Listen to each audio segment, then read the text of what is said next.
Hello everyone, ನಮಸ್ತೆ ಎಲ್ರಿಗೂ ಹೇಗಿದ್ದೀರಾ? I hope you all doing fine. Welcome to physics Wallah foundation classes Abhimanyu Kannada batch. ತಮ್ಮೆಲ್ಲರಿಗೂ ಮತ್ತೊಮ್ಮೆ ಫಿಸಿಕ್ಸ್ ವಾಲಾ ಫೌಂಡೇಶನ್ ಕ್ಲಾಸಸ್ಗೆ ಸ್ವಾಗತ. ನಾನು ನಿಮ್ಮ ರಘುನಾಥ್. ಎಸ್, ಅವಾಗಲೇ ಒಂದು ಕ್ವಶನ್ ಕೇಳಿದೆ ನಾನು ನಿಮಗೆ, ಹೇಗಿದ್ದೀರಾ ಎಲ್ಲರೂ ಅಂತ. ಹೌದಾ? ಇವತ್ತಿನ ಚಾಪ್ಟರ್ಗೆ ಸಂಬಂಧಪಟ್ಟ ಹಾಗೆ ನಾನು ಆ ಕ್ವಶನ್ಗಿಂತ ಬೇರೆ ಕ್ವಶನ್ಗಳನ್ನ ಕೇಳಬಹುದೇನೋ. ಯಾವ ಕ್ವಶನ್ ಆಗಿದ್ರೆ, ಇವತ್ತಿನ ವಾತಾವರಣ ಹೇಗಿದೆ? ಹೌದಲ್ವಾ? Second one is, if you are living in cities, towns or villages, what's the air quality in there? ನೀವೆಲ್ಲಾದರೂ ಇರಿ, ಅಲ್ಲಿನ ಒಂದು ಏರ್ ಕ್ವಾಲಿಟಿ ಹೇಗಿದೆ, ಪೊಲ್ಯೂಷನ್ ಇದೆಯಾ ಇಲ್ವಾ? ಈ ಎಲ್ಲ ಪ್ರಶ್ನೆಗಳಿಗೆ ಉತ್ತರನೇ ಇವತ್ತಿನ ಚಾಪ್ಟರ್. ಯಾಕೆ ಪೊಲ್ಯೂಷನ್ ಆಗಿದೆ? ಓಕೆ, ಸೊ ಇವತ್ತು ನಾವು ಎನ್ವೈರನ್ಮೆಂಟಲ್ ಇಶ್ಯೂಸ್ ಅಂತ ನೋಡ್ತಾ ಇದ್ದೀವಿ. ಆ ಇಶ್ಯೂಸ್ಗಳು ಯಾಕೆ ಅರೈಸ್ ಆಗ್ತಾ ಇದೆ, ಸೊ ಅದನ್ನೆಲ್ಲ ನಾವು ತಿಳ್ಕೊಳ್ಳೋದಕ್ಕೆ ಹೊರಟಿದ್ದೀವಿ. ಓಕೆನಾ? So today's chapter is our environment. So fifth chapter of your grade 10th in biology. Okay na? So without wasting time, let's get started. What are the topics we are going to discuss today? Yava topic ana ನಾವು ತಿಳ್ಕೊಳ್ಳೋದಕ್ಕೆ ಹೊರಟಿದ್ದೀವಿ ಅಂತ ಹೇಳಿ. Okay? So here you can observe there are many topics to be covered today. So what are they? They are introduction to environment. Environment ಅಂದ್ರೆ ಏನು? Okay, ಅದರಲ್ಲಿರೋ components ಗಳು ಯಾವ್ಯಾವುದು? So how that is very helpful to the living organisms. ನಮ್ಮನ್ನೆಲ್ಲ ಸೇರಿದ್ರೇನೆ ಅದು environment ಅಂತ ಹೇಳೋದು ನಾವು. ಅದು ಹೇ ಥರ ಇರುತ್ತೆ ಅಂತ ತಿಳ್ಕೊಳ್ಳೋಣ. So second one is ecosystem and its components. Ecosystem ಅಂದರೆ ಏನು? ಅದರಲ್ಲಿರೋ ಎರಡು ಕಾಂಪೊನೆಂಟ್ಸ್ಗಳು ಯಾವ್ಯಾವುದು? How living organisms are interacting each other and also how they are interacting with their abiotic components. ಆರ್ಗ್ಯಾನಿಸಮ್ಸ್ಗಳ ಮಧ್ಯೆ, ಆರ್ಗ್ಯಾನಿಸಮ್ಸ್ ಮತ್ತು ನಾನ್ ಲಿವಿಂಗ್ ಥಿಂಗ್ಸ್ ಮಧ್ಯೆ ಇಂಟ್ರಾಕ್ಷನ್ ಇದೆ. ಆ ಇಂಟ್ರಾಕ್ಷನ್ ಹೇಗಾಗುತ್ತೆ ಅದನ್ನು ತಿಳ್ಕೊಳ್ಳೋಣ. And also food chain and food web. So that is very essential to know how the energy is being transferred from one stage to the another stage. ಯಾವ ಥರ ಅದು energy transfer ಆಗುತ್ತೆ, ಅದರಲ್ಲಿರೋ ರೂಲ್ಸ್ ಯಾವುದು, characteristics ಏನು, ಅದನ್ನು ತಿಳ್ಕೊತೀವಿ. Likewise types of ecological pyramids related to food chain. So ozone layer functions and depletion. You know the ozone layer, right? ಆ ಓಝೋನ್ ಲೇಯರ್ ಯಾವ ಥರ ಫಾರ್ಮೇಷನ್ ಆಗುತ್ತೆ, ಅದ್ರ ಫಂಕ್ಷನ್ ಏನು, and how it is being depleted, ಯಾವ ಥರ ಅದು deplete ಆಗ್ತಾ ಇದೆ, and what are the harmful effects of the depletion of ozone layer. ಅದರಿಂದ ಆಗ್ತಕ್ಕಂಥ ಹಾರ್ಮ್ಫುಲ್ ಎಫೆಕ್ಟ್ಸ್ ಏನು ಅದನ್ನು ತಿಳ್ಕೊತೀವಿ. Likewise the management of garbage. Today we are generating large amount of garbage. ಟ್ರ್ಯಾಶನ್ನು ತುಂಬ ಪ್ರೊಡ್ಯೂಸ್ ಮಾಡ್ತಾ ಇದ್ದೀವಿ, ಅದನ್ನು ಯಾವ ಥರ ಮ್ಯಾನೇಜ್ ಮಾಡಬೇಕು, ಸೊ ಅದನ್ನೆಲ್ಲ ತಿಳ್ಕೊಳ್ತಾ ಹೋಗ್ತೀವಿ. ಓಕೆನಾ? ಸೊ ತಿಳ್ಕೊಳ್ಳೋಣ. ಇದು ತುಂಬಾ ಸಿಂಪಲ್ ಆಗಿರೋ ಚಾಪ್ಟರ್, ತುಂಬ ಚಿಕ್ಕ ಚಾಪ್ಟರ್ ನಿಮ್ಮ ಗ್ರೇಡ್ 10th. ಸೊ ಹಾಗಾಗಿ ತುಂಬ ಈಸಿ ಆಗಿರುತ್ತೆ.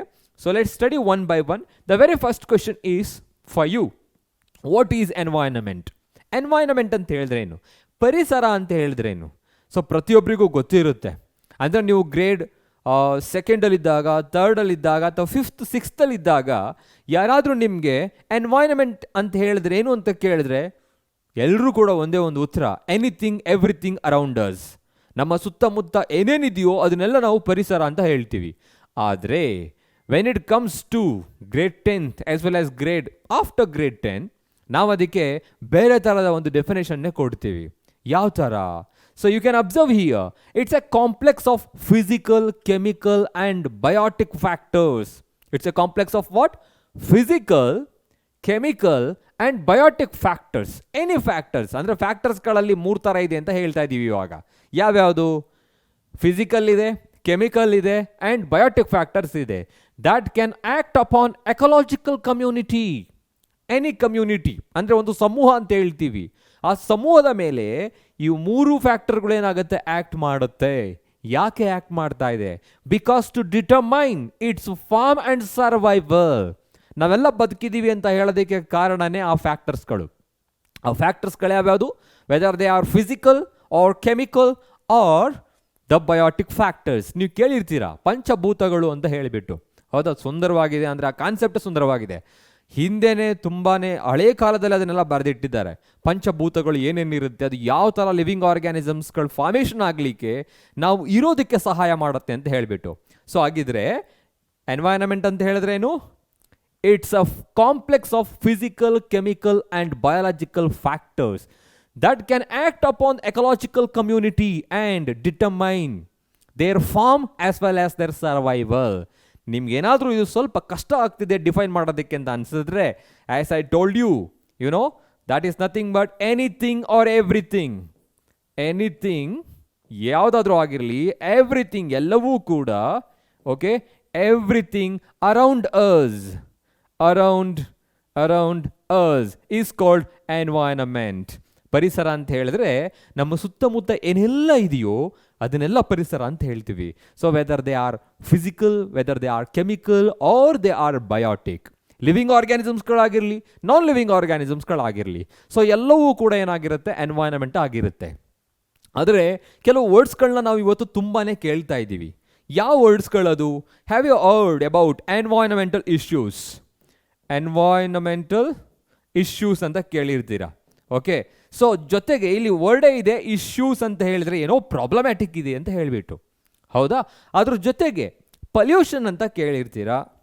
ಓಕೆ, ಆ ಪಲ್ಯೂಷನಲ್ಲೂ ಕೂಡ ತುಂಬ ಥರ ಇರುತ್ತೆ. ಯಾವುದಕ್ಕೆ ಪಲ್ಯೂಷನ್ ಇಲ್ಲ ಇವತ್ತು? ಏರ್ ಅಂತ ಹೇಳ್ತೀವಿ, ಏರ್ ಪಲ್ಯೂಷನ್ ಇದೆ. ಓಕೆ, ಸಾಯಿಲ್ ಇದೆ, ಸಾಯಿಲ್ ಪಲ್ಯೂಷನ್ ಅಂತ ಹೇಳ್ತೀವಿ. Likewise water pollution, noise pollution and also light pollution also today. If you are living in cities or towns, ಹೊರಗಡೆ ಹೋದರೆ ನೈಟ್ ಟೈಮಲ್ಲಿ ಆ ಬೆಳಕನ್ನೇ ನೋಡೋಕ್ಕಾಗಲ್ಲ ನಮಗೆ. ಓಕೆ, ನಮಗೆ ಯಾವುದು ಅನ್ಡಿಸೈರಬಲ್ ಚೇಂಜಸನ್ನು ಕಾಸ್ ಮಾಡುತ್ತೋ ಅದೆಲ್ಲವೂ ಕೂಡ ಪಲ್ಯೂಷನ್ನೇ. ಈಗ ನನ್ನ ವಾಯ್ಸು ನಿಮ್ಗೇನಾದರೂ ಕೂಡ ಅನ್ಡಿಸೈರಬಲ್ ಆಗಿದೆ ಅಂತ ಹೇಳಿದ್ರೆ ಅದು ಕೂಡ ಪಲ್ಯೂಷನ್ನೇ. Yes, anything that causes undesirable behaviour in living organisms, that is nothing but pollution. ಈ ಎಲ್ಲ ವರ್ಡ್ಸ್ಗಳನ್ನ ಕೇಳ್ತಾ ಇದ್ದೀವಿ. ಯಾವುದದು? Environmental issues, pollution, so that includes air pollution, water pollution, soil pollution or any kind. And also we are using plastic today extensively. ತುಂಬಾ ಪ್ಲಾಸ್ಟಿಕ್ಸ್ಗಳನ್ನ use ಮಾಡ್ತಾ ಇದ್ದೀವಿ. ಎಲ್ಲಿ ನೋಡಿದ್ರು ಪ್ಲಾಸ್ಟಿಕ್ಗಳಿರುತ್ತೆ. ಅದನ್ನೆಲ್ಲ ಯಾವ ಥರ ಮ್ಯಾನೇಜ್ ಮಾಡಬೇಕು ಅನ್ನೋದನ್ನು ನಾವು ಮರ್ತ್ಕೊಂಡ್ಬಿಟ್ಟಿದ್ದೀವಿ. Even though we are learning here, ಇಲ್ಲಿ ಕಲಿತಾ ಇದ್ದೀವಿ ಯಾವ ಥರ ಅಂತ ಹೇಳಿಬಿಟ್ಟು, ಆದರೂ ಕೂಡ ನಾವು ಎಲ್ಲೋ ಒಂದು ಕಡೆ ಹಿಂದೆ ಉಳಿದಿದ್ದೀವಿ ಅದನ್ನು ಫಾಲೋ ಮಾಡೋದ್ರಲ್ಲಿ. ಓಕೆನಾ?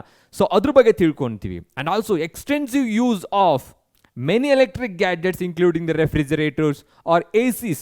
So that is depleting the ozone layer. ಅಲ್ಲೂ ಕೂಡ ಓಝೋನ್ ಡಿಪ್ಲೀಷನ್ ಆಗ್ತಾ ಇದೆ. Many diseases are caused by the garbage wastages. So that we are going to discuss in this chapter. ಈ ಚಾಪ್ಟರಲ್ಲಿ ಎನ್ವೈರನ್ಮೆಂಟ್ ಅಂತ ಏನಿದೆ ಇವೆಲ್ಲವನ್ನು ಕೂಡ ಸ್ಟಡಿ ಮಾಡ್ತಾ ಹೋಗ್ತೀವಿ. ಓಕೆನಾ? ಸೊ ನೆಕ್ಸ್ಟ್ ಕಾನ್ಸೆಪ್ಟ್ಗೆ ಜಂಪ್ ಆಗೋಣ. ಸೊ ಅಲ್ಲಿ ಕೂಡ ಒಂದು ಇಂಪಾರ್ಟೆಂಟ್ ಡೆಫಿನೇಷನ್ ಇದೆ. What is that? What is an ecosystem and what are their components? Ecosystem ಅಂತ ಹೇಳಿದ್ರೇನು? ಪರಿಸರ ವ್ಯವಸ್ಥೆ ಅಂತ ಹೇಳಿದ್ರೇನು? ಅದರಲ್ಲಿರೋ ಎರಡು ಕಾಂಪೊನೆಂಟ್ಸ್ಗಳು ಯಾವ್ಯಾವುದು? ಫಸ್ಟ್ ಡೆಫಿನೇಷನ್ ತಿಳ್ಕೊಳ್ಳೋಣ. Eco in the sense home or you can say house ಅಂತ ಹೇಳ್ತೀವಿ. ಸೊ ಎಕೋಸಿಸ್ಟಮ್ ಅಂತ ಹೇಳಿದ್ರೆ it's a home or house of living organisms. ನಾವು ಎಲ್ಲಿ ಬದುಕ್ತೀವೋ ಅದೇ ಒಂದು ಹೋಮ್. ಸೊ ಅದನ್ನೇ ಎಕೋಸಿಸ್ಟಮ್ ಅಂತ ಹೇಳ್ತೀವಿ. The word ecosystem was first pronounced by A.G. Tansley in 1953. ಓಕೆನಾ? ಮೊದಲು ಎಕೋಸಿಸ್ಟಮ್ ಅನ್ನೋ ವರ್ಡನ್ನು ಇಂಟ್ರೊಡ್ಯೂಸ್ ಮಾಡಿದ್ದು, ಕಾಯಿನ್ ಮಾಡಿದ್ದು A.G. Tansley ಅವರು. ಹಾಗಿದ್ರೆ ಅದೇನು ಇಂಡಿಕೇಟ್ ಮಾಡುತ್ತೆ? ಫಸ್ಟ್ ಸಿಂಪಲ್ ಆಗಿರೋ ಡೆಫಿನೇಷನ್ ಕೊಡ್ತೀನಿ, ಆಮೇಲೆ ನಾವು ಇಲ್ಲಿರೋ ಕಾಂಪ್ಲೆಕ್ಸ್ ಡೆಫಿನೇಷನ್ಗೆ ಹೋಗೋಣ. ಸೊ ಏನದು ಹಾಗಿದ್ರೆ? It's nothing but the interaction between organisms, interaction between the living organisms with their physical environment. ಆರ್ಗ್ಯಾನಿಸಮ್ಸ್ಗಳ ಮಧ್ಯೆ ಮತ್ತು ಅವುಗಳ ಫಿಸಿಕಲ್ ಎನ್ವೈರನ್ಮೆಂಟ್ ಮಧ್ಯೆ ಇರ್ತಕ್ಕಂಥ ಒಂದು ಇಂಟ್ರಾಕ್ಷನ್ಗೆ ನಾವು ಎಕೋಸಿಸ್ಟಮ್ ಅಂತ ಹೇಳ್ತೀವಿ. So what is ecosystem?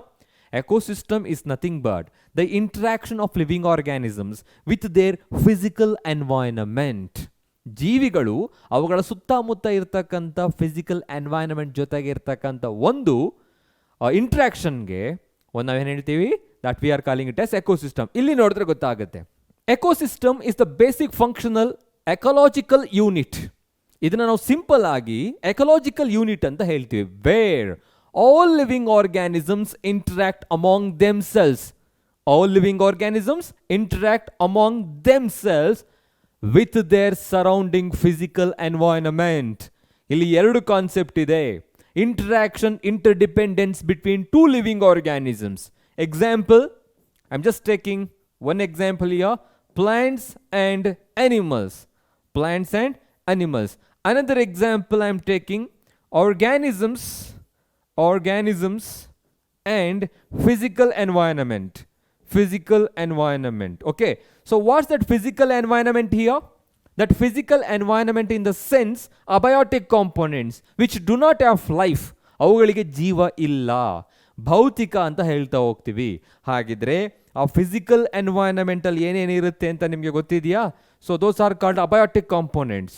So they are called that may B temperature, ಅದು ಟೆಂಪರೇಚರ್ ಆಗಿರ್ಬೋದು, I am just writing here temperature, or it may be the humidity or soil or water or light, anything, ಯಾವುದಾದ್ರೂ ಆಗಿರ್ಬೋದು. ಇದು ಯಾವುದಕ್ಕೂ ಜೀವ ಇಲ್ಲ, ಅದಕ್ಕೆ ನಾವು ಅದನ್ನು ಫಿಸಿಕಲ್ ಎನ್ವೈರನ್ಮೆಂಟ್ ಅಂತ ಹೇಳ್ತೀವಿ. ಇಲ್ಲಿ ಆರ್ಗ್ಯಾನಿಸಮ್ಸ್ ಅಂತ ಹೇಳಿದ್ರೆ these are nothing but living organisms ಅಂತ ಹೇಳೋಣ. ಇದಕ್ಕೆಲ್ಲ ಜೀವ ಇದೆ ಇವಾಗ. ಸೊ ನಾವು what I am trying to say is, ಏನು ಹೇಳ್ತಾ ಇದ್ದೀನಿ ಅಂದರೆ, you can observe there is always continuous interaction, interdependence between plants and animals. Plant depends on animals and animals depends on plants. Howda sir? Plants kadu animal ಮೇಲೆ depend ಆಗಿರುತ್ತಾ? Yes, because we are producing carbon dioxide during respiration. That carbon dioxide is very necessary for the plants to prepare their food with the help of photosynthesis. Okay, likewise we depends on plants directly or indirectly for our food. ನಾವು ಫುಡ್ಗೋಸ್ಕರ depend ಆಗಿದ್ದೀವಿ. This is called ecosystem. ಇಲ್ಲೊಂದು ecosystem ಇದೆ. There is a continuous interaction, interdependence between organisms among themselves, and there is a continuous interaction, interdependence between organisms with their physical environment. ಹೌದಾ? ಅಂದರೆ ನಾವು ಬದುಕಿದ್ವಿ ಅಂತ ಹೇಳಿದ್ರೆ ಅದಕ್ಕೆ ರೀಸನ್ ಏನು? ವಿ ನೀಡ್ ವಾಟರ್, ನಮಗೆ ನೀರು ಬೇಕು. ಹೌದಾ? Second one is we need light. You know, light in the sense sunlight or solar energy. Sun is a major source of energy for all the living organisms, and also the suitable environmental condition, that is called the temperature, humidity, rainfall, light, soil, water. All these things are the physical component, abiotic component. ಮತ್ತೆ living ಆರ್ಗ್ಯಾನಿಸಮ್ಸ್ಗಳು ಮತ್ತು abiotic ಕಾಂಪೊನೆಂಟ್ಸ್ಗಳ ಮಧ್ಯೆ ಯಾವಾಗಲೂ ಒಂದು interaction ಇರುತ್ತೆ. ಆ interaction ನಾವೇನಂತ ಹೇಳ್ತೀವಿ? Ecosystem ಅಂತ ಹೇಳ್ತೀವಿ. So you can easily define it in different way. So ನಾವು ಸಿಂಪಲ್ ಆಗಿ ಹೇಳ್ತಾ ಹೋಗೋಣ. I am just writing here what is an ecosystem. Ecosystem in the sense interaction between living organisms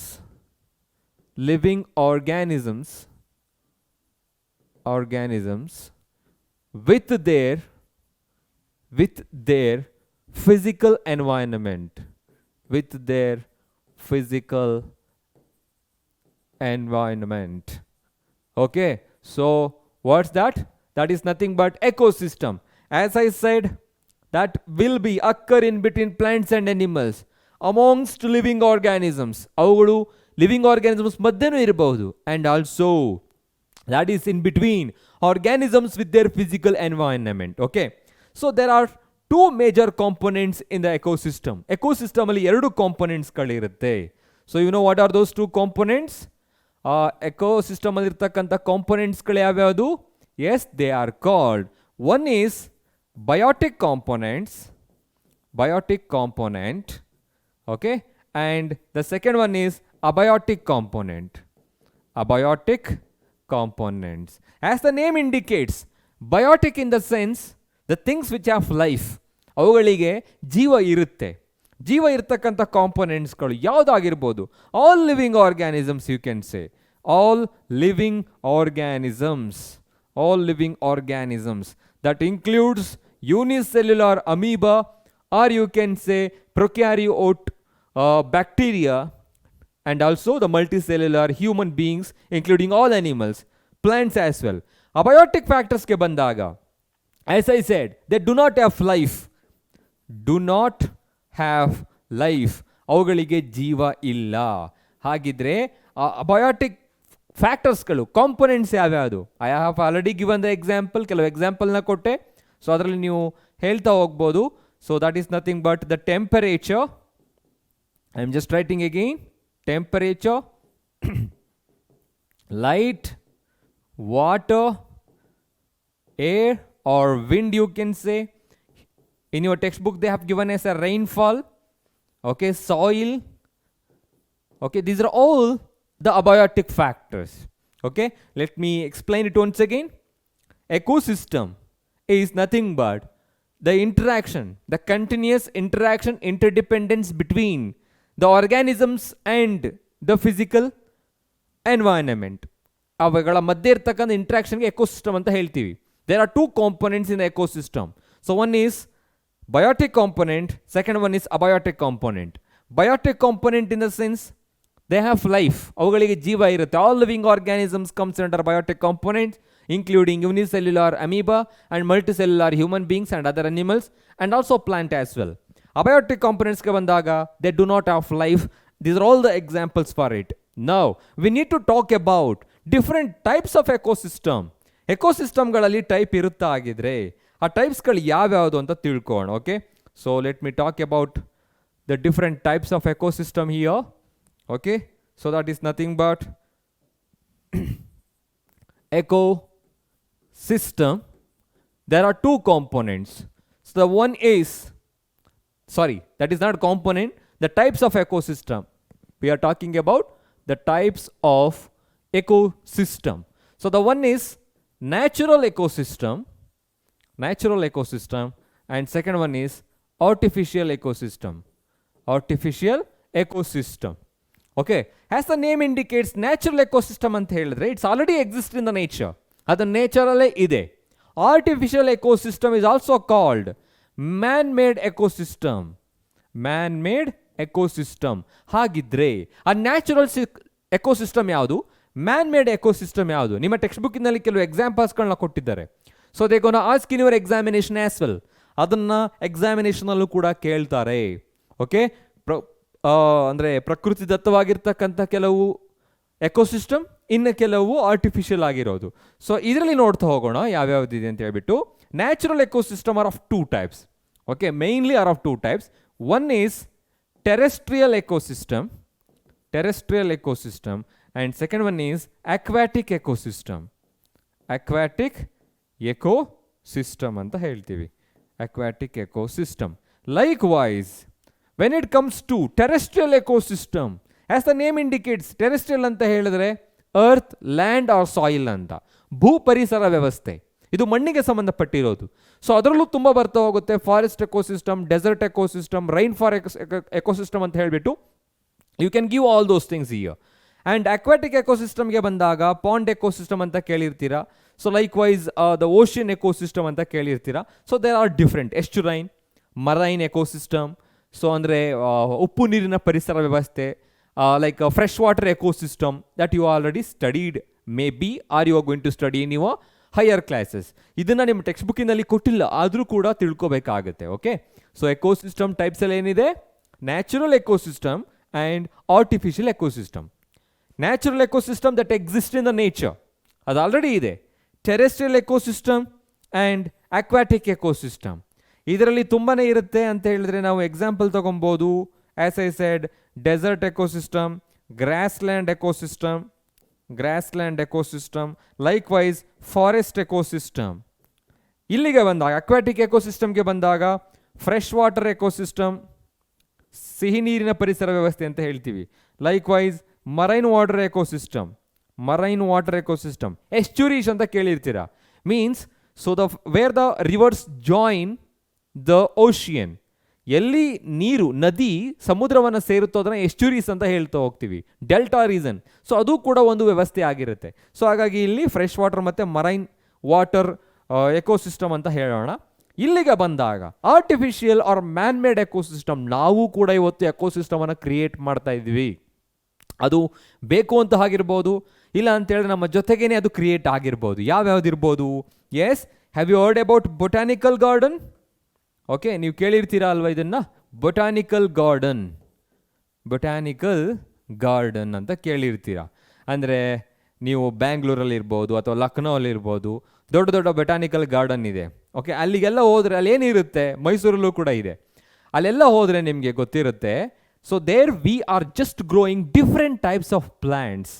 ಬೇರೆ ಬೇರೆ ಪ್ಲ್ಯಾಂಟ್ಸ್ಗಳನ್ನ ಬೆಳೀತಾ ಇದ್ದೀವಿ. ಅಂದರೆ ಯಾಕೆ ಅದು ರಿಸರ್ಚ್ ಪರ್ಪಸ್ಗಳಾಗಿರ್ಬೋದು, ಸ್ಟಡಿ ಪರ್ಪಸ್ಗೆ ಅಂತ ಇರ್ಬೋದು, or to conserve the endangered plants as well. ಕೆಲವು ಎಂಡೇಂಜರ್ಡ್ ಪ್ಲಾಂಟ್ಸ್ಗಳಂತ ಇದೆ, ಅಂದರೆ for example red sandalwood ಅಂತ ಕೇಳಿರ್ತೀರ, ರಕ್ತ ಚಂದನ ಅಂತ ಹೇಳಿಬಿಟ್ಟು. ಅದೆಲ್ಲೂ ಸಿಗಲ್ಲ ಇವಾಗ, ತುಂಬ ರೇರ್ ಆಗಿಬಿಟ್ಟಿದೆ. ಲೈಕ್ ವೈಸ್ ಪೆರಿತಾ, ನನ್ನಾರಿ as well as the picture plant, these plants are very rare today. ಅದೆಲ್ಲ ಎಂಡೇಂಜರ್ಡ್ ಅಂತ ಹೇಳ್ತೀವಿ, ಅಳಿವಿನಂಚಿನಲ್ಲಿರ್ತಕ್ಕಂಥ ಸಸ್ಯಗಳು. ಅದನ್ನೆಲ್ಲ ನೀವು ನೋಡ್ಬೋದು ಎಲ್ಲಿ? ಬೊಟಾನಿಕಲ್ ಗಾರ್ಡನ್ನಲ್ಲಿ. That is created by man, ನಮ್ಮಿಂದ ಕ್ರಿಯೇಟ್ ಆಗಿರೋದು. And why we are calling it as an ecosystem? Ecosystem ಅಂದ್ರೆ ಏನು? Interaction between the living organisms and the physical environment. ಅಲ್ಲಿ ಲಿವಿಂಗ್ ಆರ್ಗ್ಯಾನಿಸಮ್ಸ್ಗಳಿರುತ್ತೆ. ಅಂದರೆ ಒಂದು ಬೊಟಾನಿಕಲ್ ಗಾರ್ಡನ್ ಅಂತ ಹೇಳಿದ್ರೆ plants are there as a living organisms, and there are many insects are there including butterflies, birds ಎಲ್ಲವೂ ಕೂಡ ಇರುತ್ತೆ. And there is a physical environment. ಯಾವ್ಯಾವುದು? ಸಾಯಿಲ್ ಬೇಕು, ಅದಕ್ಕೆ ವಾಟರ್ ಬೇಕು, ಲೈಟ್ ಬೇಕು. ಇದು ಯಾವುದೂ ಇಲ್ಲ ಅಂತ ಹೇಳಿದ್ರೆ ಅದು ಎಕೋಸಿಸ್ಟಮ್ ಆಗಲಿಕ್ಕೆ ಚಾನ್ಸ್ ಇಲ್ಲ. We can't create any kind of botanical garden. So that's Y botanical garden is an example for what? Ecosystem, man-made ecosystem, artificial ecosystem. So another one, have you heard about the aquarium? Heard ಅಂತ ಕೇಳೋ ಹಾಗೆ ಇಲ್ಲ ಇವಾಗ, ಯಾಕೆಂದರೆ aquarium ಎಲ್ಲರೂ ನೋಡಿರ್ತೀರಾ, ನಿಮ್ಮ ಮನೆಯಲ್ಲೂ ಕೂಡ ಇರ್ಬೋದು, ಹೌದಾ? Aquarium is an ecosystem. ಇದು ಕೂಡ ಒಂದು ರೀತಿಯ ಎಕೋಸಿಸ್ಟಮ್ ಆಗಿರುತ್ತೆ. ಹೇಗೆ ಸರ್?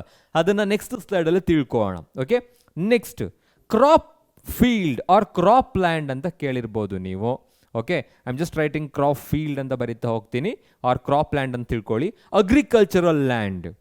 ಅಗ್ರಿಕಲ್ಚರ್ ಲ್ಯಾಂಡ್ ಅನ್ನೋದನ್ನ ಅದು ಪ್ರಕೃತಿ ದತ್ತವಾಗಿ ಬಂದಿರೋದಲ್ಲ. ದಟ್ ವಿ ಹ್ಯಾವ್ ಕ್ರಿಯೇಟೆಡ್, ನಾವು ಕ್ರಿಯೇಟ್ ಮಾಡಿದ್ದೀವಿ. ಸೊ ಅಲ್ಲಿ ಏನಿರುತ್ತೆ? We have created a particular land, plain land ಇರುತ್ತೆ, and we have just growing some plant. ಅಲ್ಲೊಂದು ಕೆಲವು ಪ್ಲಾಂಟ್ಸ್ಗಳನ್ನ ಬೆಳೀತಾ ಇದ್ದೀವಿ, ಇನ್ಸೆಕ್ಟ್ಸ್ಗಳಿರುತ್ತೆ. ಅದನ್ನೆಲ್ಲ ಬೆಳಿಬೇಕು ಅಂತ ಹೇಳಿದ್ರೆ ನಿಮಗೆ ಅಬಯೋಟಿಕ್ ಫ್ಯಾಕ್ಟರ್ಸ್ಗಳು ಬೇಕು. ಅಂದರೆ ವಾಟರ್ ಬೇಕು, ಸಾಯಿಲ್ ಇರಬೇಕು, ಫರ್ಟಿಲೈಸರ್ಸ್ಗಳು ಬೇಕು, ಲೈಟ್ ಇರಬೇಕು, ಇದೆಲ್ಲ ಇರಬೇಕು. ಅಲ್ಲೂ ಒಂದು ಇಂಟ್ರಾಕ್ಷನ್ ಇದೆ. ಅದಕ್ಕೋಸ್ಕರ ಅದನ್ನೇನಂತ ಹೇಳ್ತೀವಿ? Yes, we are calling them as artificial ecosystem. Okay, so ಈಗ ನಾವೇನು ತಿಳ್ಕೊಂಡು, ಎಕೋಸಿಸ್ಟಮ್ ಅಂದರೆ ಏನು, types of ecosystem, components of ecosystem, ಅದನ್ನು ಮತ್ತೊಮ್ಮೆ ಹೇಳ್ತೀನಿ. ಹಾಗೇನೆ ಎಕೋಸಿಸ್ಟಮ್ ಅಂತ ಹೇಳಿದ್ರೆ it's a continuous interaction, interdependence between living organisms and the physical environment. Okay, living organisms and non-living organisms ಅಂತ ಸಿಂಪಲ್ ಆಗಿ ಹೇಳ್ಬೋದು. ಅದು ಎಕೋಸಿಸ್ಟಮ್ ಆಯಿತು. So there are two components are there in an ecosystem. ಒಂದು ecosystem ಅಲ್ಲಿ ಎರಡು ಥರ ಕಾಂಪೊನೆಂಟ್ಸ್ಗಳಿರುತ್ತೆ, biotic components and abiotic components. Biotic components comprises all living organisms. ಅದು ಎಲ್ಲ ಲಿವಿಂಗ್ ಆರ್ಗ್ಯಾನಿಸಮ್ಸ್ಗಳನ್ನು ಹೊಂದಿರುತ್ತೆ, from unicellular to multicellular, from plants to animals you can say. So abiotic factors ke bandaga, that comprises non-living things. Examples we have given. Okay, mattomme ಹೇಳ್ತಾ ಹೋಗ್ತೀನಿ ಯಾವ್ಯಾವುದದು: temperature, light, soil, water, humidity, rainfall, ಇವೆಲ್ಲವೂ ಕೂಡ abiotic ಫ್ಯಾಕ್ಟರ್ಸ್ಗಳೇ. Likewise, when it comes to the types of ecosystem, so ecosystem is broadly categorized into two types. One is natural ecosystem, second one is artificial ecosystem. Natural and artificial ecosystem. Natural ecosystem that exists in nature itself, ಅದು ನೇಚರಲ್ಲೇ ಇದೆ. Okay, ಹಾಗಿದ್ರೆ ಆ natural ecosystem ಯಾವ್ಯಾವುದು? Yes, those are terrestrial ecosystem and aquatic ecosystem. Terrestrial ಅಂತ ಹೇಳಿದ್ರೆ that is related to land, soil, ಭೂ ಪರಿಸರ ವ್ಯವಸ್ಥೆ ಅಂತ ಹೇಳ್ತೀವಿ. That includes the desert, grassland, forest ecosystem.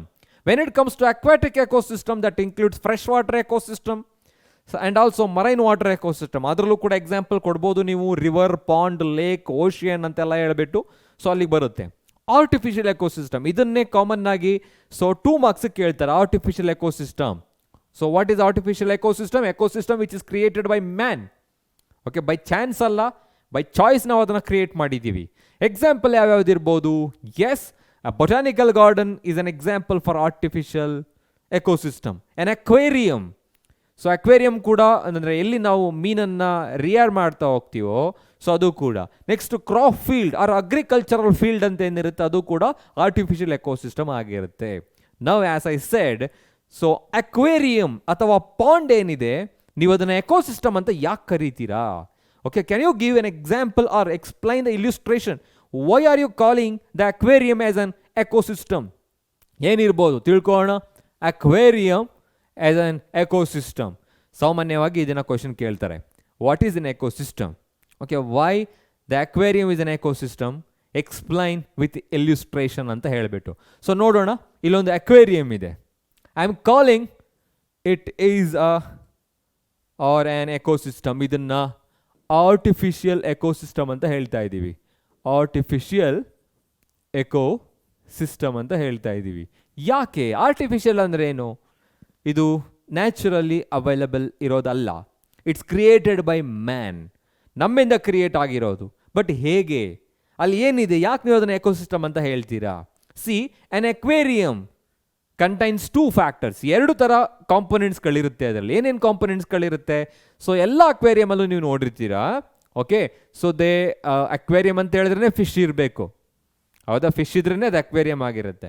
So aquarium contain fishes, ಕೆಲವು ಫಿಶಸ್ಗಳಿರುತ್ತೆ. And also that contain small plants, ಕೆಲವು ಪ್ಲಾಂಟ್ಸ್ಗಳಿರುತ್ತೆ. And other animals as well, other animals as well, ಬೇರೆ ಬೇರೆ ಅನಿಮಲ್ಗಳನ್ನು ಕೂಡ ನೀವು ಇಟ್ಟಿರ್ಬೋದು. So that depends on the interaction between the 2 organisms. ನೀವು ಬೇರೆ ಬೇರೆ ಪ್ರಿಡೇಟರ್ಗಳನ್ನ ತಂದಾಕ್ಬಿಟ್ರೆ ಇರೋ ಬೇರೆ ಪ್ರಿಡೇಟರ್ನ ಪ್ರೇನ ತಿಂದಾಕ್ಬಿಡುತ್ತೆ ಅದು. ಹಾಗಾಗಿ ನಾವು ಅದನ್ನು ನೋಡಿಕೊಂಡು ಇಟ್ಟಿರ್ತೀವಿ ಬೇರೆ ಬೇರೆ ಆರ್ಗ್ಯಾನಿಸಮ್ಸ್ಗಳನ್ನು. Okay, so in an aquarium contains ಏನಿರುತ್ತೆ? ಫಿಶಸ್ ಇರುತ್ತೆ, ಕೆಲವು ಸ್ಮಾಲ್ ಪ್ಲಾಂಟ್ಸ್ಗಳಿರುತ್ತೆ, ಅದರ್ ಅನಿಮಲ್ಸ್ಗಳಿರುತ್ತೆ. Okay, so it forms biotic community. This is called what? Biotic community. ಇದನ್ನು ಬಯೋಟಿಕ್ ಕಮ್ಯುನಿಟಿ ಅಂತ ಹೇಳ್ತೀವಿ.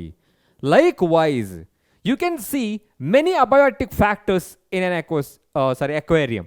ಒಂದು ಅಕ್ವೇರಿಯಂ ಒಳಭಾಗದಲ್ಲಿ ಬೇಕಾದಷ್ಟು ಅಬಯೋಟಿಕ್ ಫ್ಯಾಕ್ಟರ್ಸ್ಗಳು ಕೂಡ ಇರುತ್ತೆ. ಯಾವ್ಯಾವ್ದಿರ್ಬೋದು? So very important thing is water. ಈಗ ಅಕ್ವೇರಿಯಂ ಅಂತ ಹೇಳಿದ್ರೆ ಫಿಶ್ ಇದೆ, ಫಿಶನ್ನು ಇಡೋದಕ್ಕೆ ವಾಟರ್ ಬೇಕೇ ಬೇಕಲ್ವಾ? ಹಾಗಿದ್ರೆ water is the main component.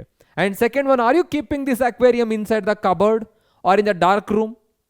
ನಾವು ಅದೇ ಅಕ್ವೇರಿಯಮನ್ನು ಏನಾದರೂ ಒಂದು ಕಬರ್ಡಲ್ಲಿ ಅಥವಾ ಡಾರ್ಕ್ ರೂಮಲ್ಲಿ ಇಟ್ಟರೆ ಅದಿರುತ್ತಾ? ಫಿಶಸ್ಗಳು ಸರ್ವೈವ್ ಆಗೋದಕ್ಕೆ ಚಾನ್ಸ್ ಇಲ್ಲ. ಪ್ಲಾಂಟ್ಸ್ ಇರುತ್ತೆ, they need light. Okay, directly or indirectly all living organisms need light. ಹಾಗಾಗಿ ಲೈಟ್ ಈಸ್ ದ ಫ್ಯಾಕ್ಟರ್. ಅಲ್ಲಿ ಲೈಟ್ ಇರಲೇಬೇಕು. And also you can see some small gravels or the stone or you can say the sand. ಈ sand ಇದೆ, ಅದನ್ನು ನಾವು abiotic factor ಅಂತ ಹೇಳ್ತೀವಿ. All these things comprises or that forms abiotic factors. Sorry, abiotic, they are not separate words. Abiotic factors. Okay, so now you can say all these living components that depends on non-living components for their survivalence. ಅದು ಬದುಕಬೇಕು ಅಂತ ಹೇಳಿದ್ರೆ non living component ಮೇಲೆ ಏನಾಗಿರುತ್ತೆ? Depend ಆಗಿರುತ್ತೆ. So example, water is there. Water is very essential for the fishes and plant.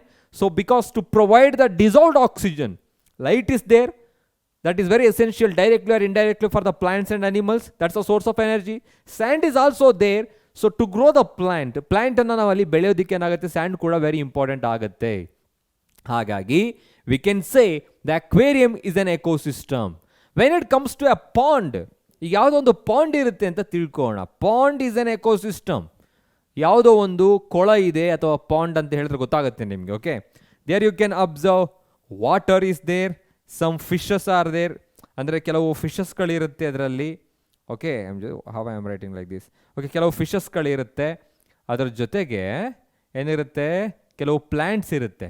Some plants are there inside the pond and few crustaceans are there. ಕೆಲವು ಕ್ರಸ್ಟೇಷಿಯನ್ಸ್ಗಳಿರುತ್ತೆ and ಝೂ ಪ್ಲಾಂಕ್ಟಾನ್ಸ್ಗಳಿರುತ್ತೆ. Zooplanktons, phytoplanktons, likewise some plants, animals, all are there inside the ಪಾಂಡಲ್ಲಿ. So ಅದು natural ಆಗಿರುತ್ತೆ. Pond ಅನ್ನೋದು natural ಆಗಿರುತ್ತೆ. So ಇದನ್ನೇ ನಾವೇನು ಮಾಡಿದ್ವಿ? ಮಿಮಿಕ್ ಮಾಡಿದ್ವಿ. V are just imitating the pond inside a glass bowl. So that is called an aquarium. I will repeat it. Aquarium is an ecosystem. Why? It's created by man, hence it is called artificial ecosystem. Aquarium consists of ಏನೇನಿರುತ್ತೆ? That consists of fish, plants and other animals. That forms biotic community. ಅದು biotic community ನ form ಮಾಡುತ್ತೆ. Likewise, an aquarium contain ಅದರಲ್ಲಿ ಏನೇನಿರುತ್ತೆ, ಬೇರೆ ಬೇರೆ abiotic ಫ್ಯಾಕ್ಟರ್ಸ್ಗಳಿರುತ್ತೆ. That includes water, light, sand, or you can say stone, or it may be any other kind of material. So all those are abiotic factors. So living organism depends on non-living things. So there is a continuous interaction, interdependence between them. Hence it is called an ecosystem. ಅದಕ್ಕೋಸ್ಕರ ನಾವು ಇದನ್ನು ecosystem ಅಂತ ಹೇಳ್ತೀವಿ. ಈಗ ಇನ್ನೊಂದು situation ತೆಗೆದುಕೊಳ್ಳೋಣ. ಏನು situation ಆಗಿದ್ರೆ ಅಂದರೆ, ಇಲ್ಲಿ ಫಿಶಸ್ಗಳಿದೆ ಮತ್ತು ಪ್ಲಾಂಟ್ಸ್ ಇದೆ. What happen if these fishes and plant dies? ಇಲ್ಲಿರೋ ಕೆಲವು ಪ್ಲಾಂಟ್ ಮತ್ತು ಫಿಶಸ್ಗಳು ಸತ್ತೋದ್ರೆ ಏನಾಗುತ್ತೆ, ಏನಾಗ್ಬೋದು? If you are not cleaning this particular the aquarium, ಏನಾಗುತ್ತೆ? You know that they get decomposes. ಅವು ಡಿಕಂಪೋಸ್ ಆಗುತ್ತೆ. ಓಕೆನಾ? So any material, waste material which is produced from the plants and animals, and also the dead bodies of the fishes and plants get decomposes in the soil, inside the water or in the aquarium. Decompose ಆಗುತ್ತೆ. ಯಾಕೆ ಅಂತ ಹೇಳಿದ್ರೆ, inside the aquarium as well as inside the soil there are many kind of microbes are present. Okay, so ಇಲ್ಲಿ ಈಗ ನಾನು ಇನ್ನೊಂದು slide ತೆಗೆದುಕೊಳ್ತೀನಿ. ಓಕೆನಾ? I am just writing dead fishes and plants inside the aquarium. ಎಲ್ಲಿದೆ ಇದು? ಅಕ್ವೇರಿಯಂನ ಒಳಭಾಗದಲ್ಲಿ ಮಾತಾಡ್ತಾ ಇರೋದು. ಇವಾಗ ಅಕ್ವೇರಿಯಂ ಇದೆ ಅಂತ ತಿಳ್ಕೊಳ್ಳೋಣ. ಓಕೆ, ಏನಾಗುತ್ತೆ ಇವಾಗ? ಸೊ ಏನಾಗುತ್ತೆ ಅಂತ ಹೇಳಿದ್ರೆ, ದೇ ಗೆಟ್ ಡಿಕಂಪೋಸ್ ಆಗುತ್ತೆ. And my question is why and how? ಹೇಗೆ ಡಿಕಂಪೋಸ್ ಆಗುತ್ತೆ? Because that aquarium or the soil contain some microbes. ಅಲ್ಲಿ ಕೆಲವು ಮೈಕ್ರೋಬ್ಸ್ ಇರುತ್ತೆ. So those microbes are called bacteria and fungi. ಅವುಗಳು ಯಾವ್ಯಾವುದು? ಬ್ಯಾಕ್ಟೀರಿಯಾ ಮತ್ತು fungi. These bacteria and fungi responsible for decomposing these dead bodies. So they are converting, ಏನು ಮಾಡ್ತಾ ಇದೆ? They converting organic substances into inorganic simple material. Inorganic substances, you can say. Inorganic substances. So what is decomposition? Decomposition is a process in which the complex organic substances is being converted into simple inorganic substances in the presence of microorganisms. So microorganisms are acting like a catalyst. ಇವುಗಳು catalyst ಥರ act ಮಾಡುತ್ತೆ. ಯಾವುದಕ್ಕೆ? ಡಿಕಂಪೋಸಿಷನ್ಗೆ. So environment ಅಂತ ಹೇಳಿದ್ರೆ ಏನೆಲ್ಲ ಇದೆ ಇವಾಗ? Plants ಇದೆ, ಅನಿಮಲ್ಸ್ ಇದೆ, ಮೈಕ್ರೋಬ್ಸ್ ಇದೆ. ಓಕೆ, ಇದ್ರ ಜೊತೆಗೆ ಅಬಯೋಟಿಕ್ ಕಾಂಪೊನೆಂಟ್ಸ್ಗಳಿದೆ. You can say all living organisms, all kind of biotic factors, and also the decomposers. They all together we can say environment. ಅದನ್ನ ಟೋಟಲ್ ಆಗಿ ನಾವು ಎನ್ವೈರನ್ಮೆಂಟ್ ಅಂತ ಹೇಳ್ತೀವಿ. ಸೊ ಏನೇನಿದೆ in an environment? You can say living organisms ಇದೆ. Okay, living organisms are present. Okay, those living organisms include plants and animals. Plants ಮತ್ತು ಅನಿಮಲ್ಸ್ಗಳಿದೆ. ಅದರ ಜೊತೆಗೆ ಫಿಸಿಕಲ್ ಕಾಂಪೊನೆಂಟ್ಸ್ ಇದೆ. ಫಿಸಿಕಲ್ ಆರ್ ಅಬಯೋಟಿಕ್ ಕಾಂಪೊನೆಂಟ್ಸ್ ಇದೆ. ಪ್ಲಸ್ ಡಿಕಂಪೋಸರ್ಸ್ ಇದೀವಿ.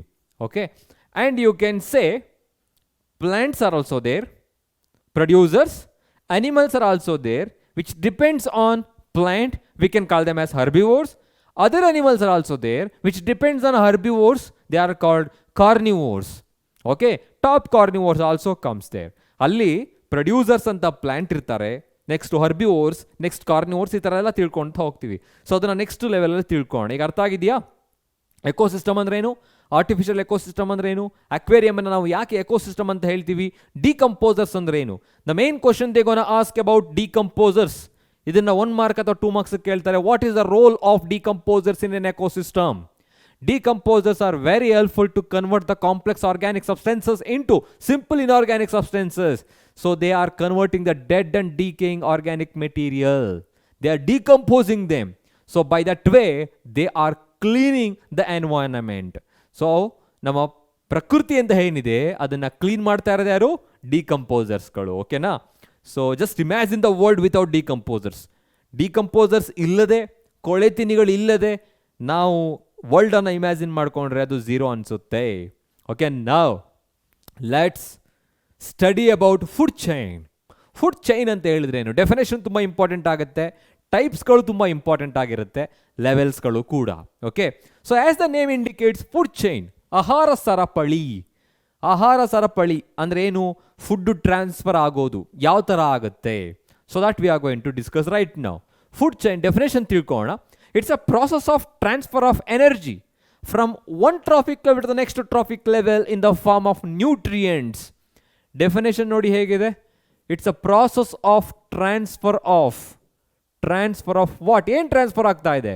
Energy transfer ಆಗ್ತಾ ಇದೆ. Transfer of energy from one trophic level to another trophic level. One trophic level to the another. Okay, in the form of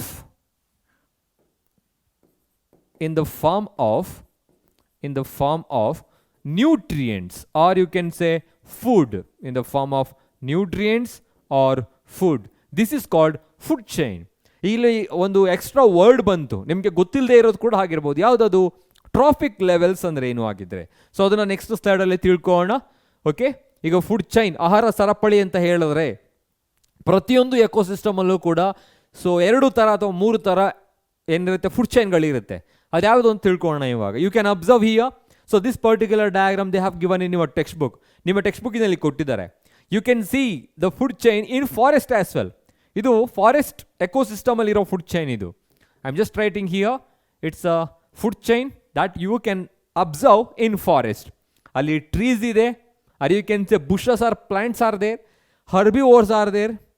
okay, and herbivores ಜೊತೆಗೆ ಏನಿರುತ್ತೆ ಅಲ್ಲಿ? Tiger, lion, top ಕಾರ್ನಿವೋರ್ಸ್ಗಳಿರುತ್ತೆ. So here the food, or you can say the energy is being transferred from plants to herbivores to carnivores. We can say consumer. ಹೀಗೆ ಒಂದು traffic ಲೆವೆಲಿಂದ ಇನ್ನೊಂದು trophic ಲೆವೆಲ್ಗೆ energy transfer ಆಗುತ್ತೆ. So my question is, why we are eating food? ನಾವು ಆಹಾರವನ್ನು ಯಾಕೆ ತೆಗೆದುಕೊಳ್ತೀವಿ? Because to get energy. ಸೀದೆ ಎನರ್ಜಿ ಟ್ರಾನ್ಸ್ಫರ್ ಆಗ್ತಾ ಇದೆ ಅಂತ ಯಾಕೆ ಹೇಳ್ತಾ ಇದ್ದೀನಿ ಅಂತ ಹೇಳಿದ್ರೆ, the ultimate aim of having food is to obtain the energy. ನಮಗೆ ಶಕ್ತಿ ಬೇಕು, ಅದಕ್ಕೋಸ್ಕರ ಫುಡ್ಡನ್ನು ತೆಗೆದುಕೊಳ್ತಾ ಇದ್ದೀವಿ. ಸೊ ಹಾಗಾಗಿ ಇಲ್ಲಿ ಎಷ್ಟು ಸ್ಟೇಜಸ್ಗಳಿದೆ ನೋಡಿ. There are many stages.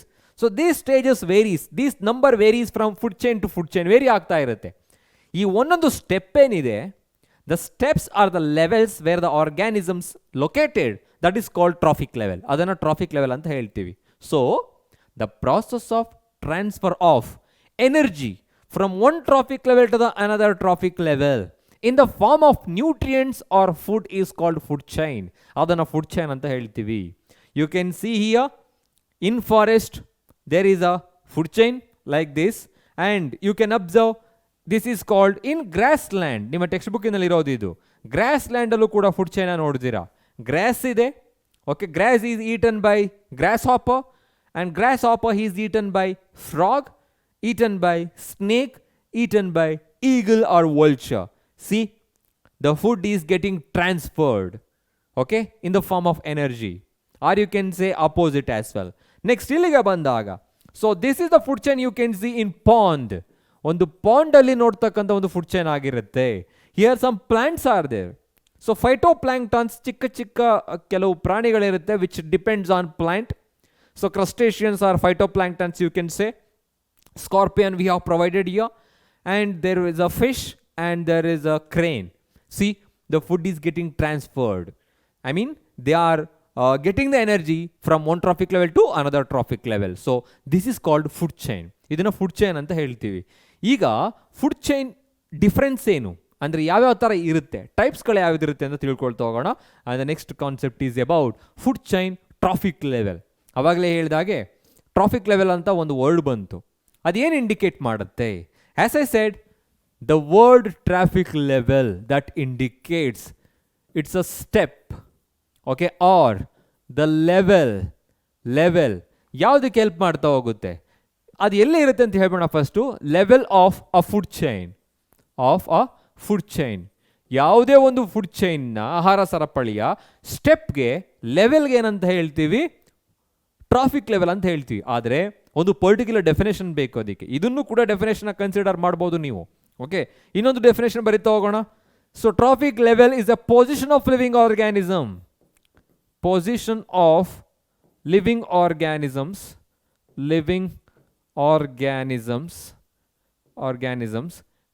help in transfer of energy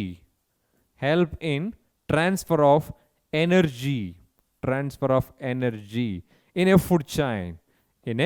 food chain. So that is called trophic level. You can observe, first trophic level is here, second trophic level, third, fourth and fifth trophic level. All these trophic levels are occupied by one or the other living organism. Irutte alva? You can say that is the position of living organism. Here, producer anta bandaga, alli plants irutte. Plants are living organisms which can make their own food.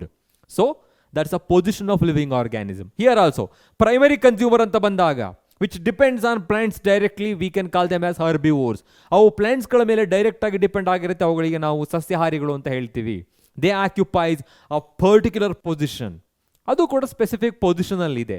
Like wise secondary consumer, carnivores and top carnivores.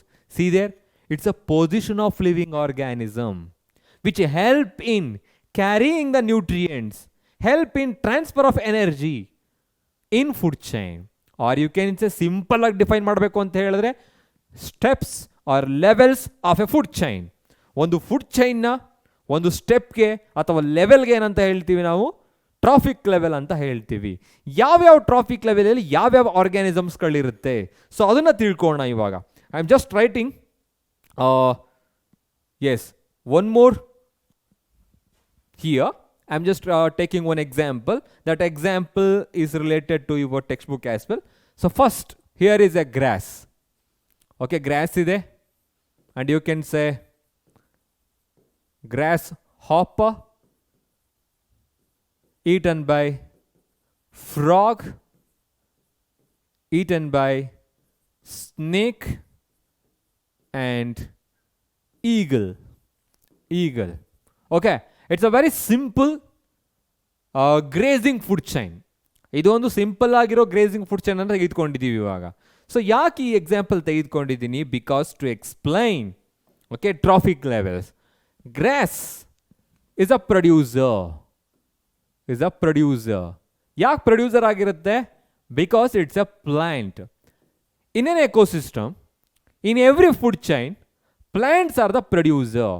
I am repeating, in an ecosystem, in every food chain, plants are the producer. ಆ ಪ್ಲಾಂಟ್ಸ್ಗಳಿಗೆ ನಾವು producer ಅಂತ ಹೇಳ್ತೀವಿ, because they make their own food. ಅವುಗಳು ಫುಡ್ಡನ್ನು produce ಮಾಡುತ್ತೆ.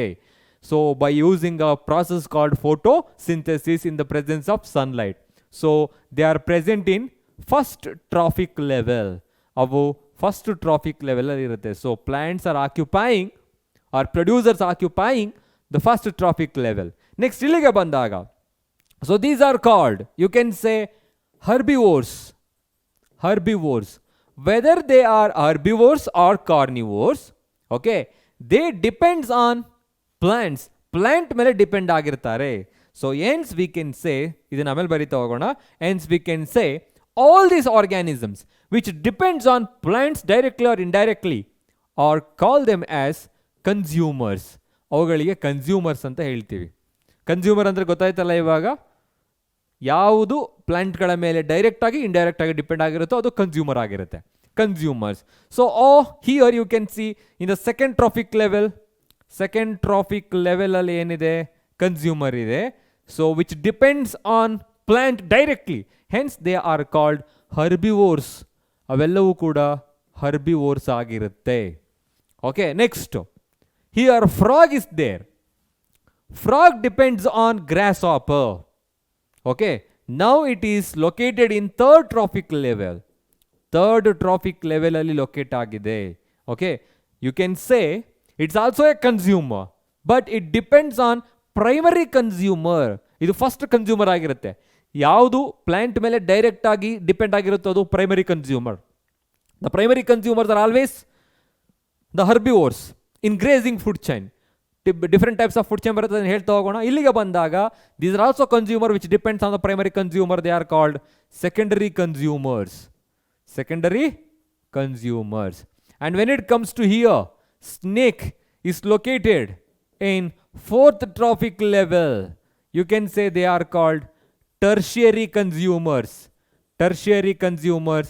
And eagle, that is located in fifth trophic level. Fifth trophic level, they are quaternary. Quaternary consumer anta heltivi. Quaternary consumers. So now you are able to understand and you are able to explain it yourself. ಒಂದು food chain ಇದೆ ಅಂತ ಹೇಳಿದ್ರೆ every food chain has trophic levels. Each and every trophic level occupied by few living organisms.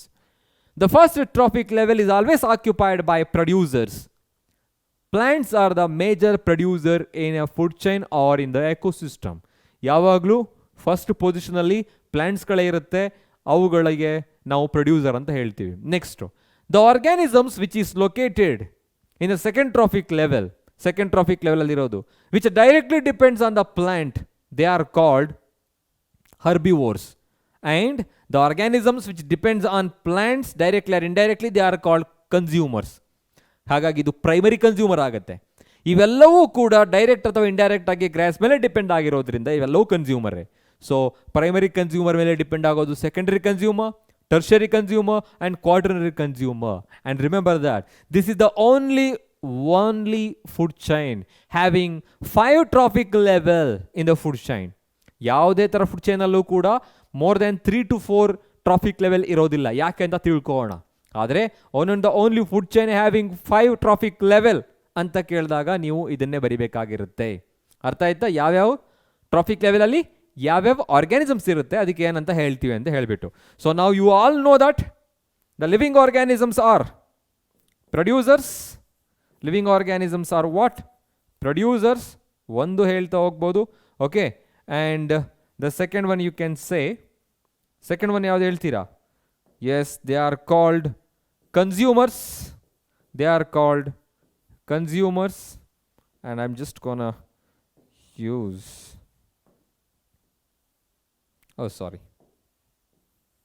consumers. And last you can say decomposers. Decomposers. Okay, all living organisms decomposed by microbes. Okay, so producers ಇರ್ತಾರೆ ecosystem ಅಲ್ಲಿ, consumers ಇರ್ತಾರೆ, decomposers ಇರ್ತಾರೆ. ಅವುಗಳ traffic level ಬೇರೆ ಬೇರೆ ಇರ್ಬೋದು, function ಮಾತ್ರ ಅದೇ ಆಗಿರುತ್ತೆ. ಓಕೆ, ಸೊ ನಾವು let's move to the next topic. ಇವಾಗ ಏನು ತಿಳ್ಕೊಂಡು we have discussed about food chain. ಹಾಗಂದ್ರೆ ಏನು? Traffic level. ಟ್ರಾಫಿಕ್ ಲೆವೆಲ್ ಅಂದ್ರೆ ಏನು?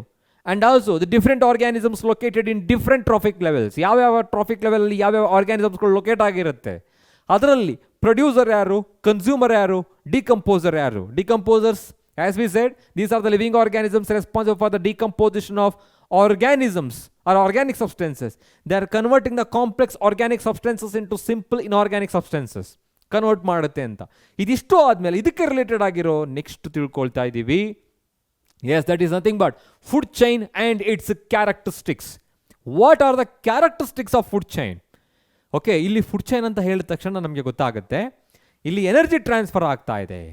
What is the main source of energy for all living organisms? We all know that sun is the major source of energy for all living organisms. You can say, okay, ಇಲ್ಲಿ sun ಇದೆ ಅಂತ ಹೇಳಿದ್ರೆ sun is the major source of energy for all the living organism. You can say that is solar energy that is consumed by producers during photosynthesis. Photosynthesis ಆಗುವಾಗ ಏನಾಗುತ್ತೆ? Plants trap the sunlight with the help of chlorophyll. ಕ್ಲೋರೋಫಿಲ್ಗಳನ್ನ use ಮಾಡಿಕೊಂಡು ತನ್ನ ಮೇಲೆ incident ಆಗಿರೋ ಲೈಟನ್ನು ಏನು ಮಾಡ್ಕೊಳ್ಳುತ್ತೆ? ಯುಟಿಲೈಸ್ ಮಾಡ್ಕೊಳ್ಳುತ್ತೆ. They convert the solar energy into chemical energy to prepare the food. Plants are the major producer which fix the solar energy, which fix the carbon dioxide. ಪ್ಲಾಂಟ್ಸ್ಗಳು ಸೋಲಾರ್ ಎನರ್ಜಿಯನ್ನು ಫಿಕ್ಸ್ ಮಾಡುತ್ತೆ, carbon dioxide ಅನ್ನು fix ಮಾಡುತ್ತೆ. I will write that in the next slide. They are using chlorophyll to fix the sunlight. They are using rubisco, it's a kind of a protein to fix the carbon dioxide. Okay, so next, the energy which is coming from the sun, that is trapped by the or fixed by the producer. Fix ಮಾಡ್ಕೊತಾರೆ. Next ಏನಾಗುತ್ತೆ ಅಂತ ಹೇಳಿದ್ರೆ, remember that ಈಗ sunlight ಇದು ಎಷ್ಟಿದೆ ಅಂತ ಗೊತ್ತಿಲ್ಲ ನಮಗೆ, ತುಂಬ ಇರುತ್ತೆ ಅಂತ ತಿಳ್ಕೊಳ್ಳೋಣ. Out of that only 50% of the solar radiations are available for the plants. 50% ಮಾತ್ರ ಅವೈಲಬಲ್ ಆಗಿರುತ್ತೆ.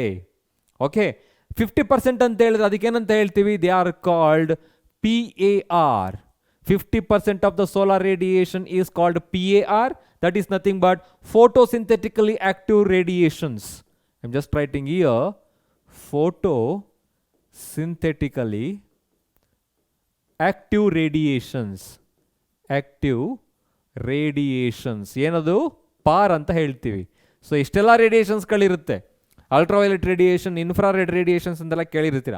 ಅದೇ ಥರ ಒಂದು ರೇಡಿಯೇಷನ್ ಯಾವುದದು, ಪಾರ್, ಫೋಟೋಸಿಂಥೆಟಿಕಲಿ ಆಕ್ಟಿವ್ ರೇಡಿಯೇಷನ್ 50%.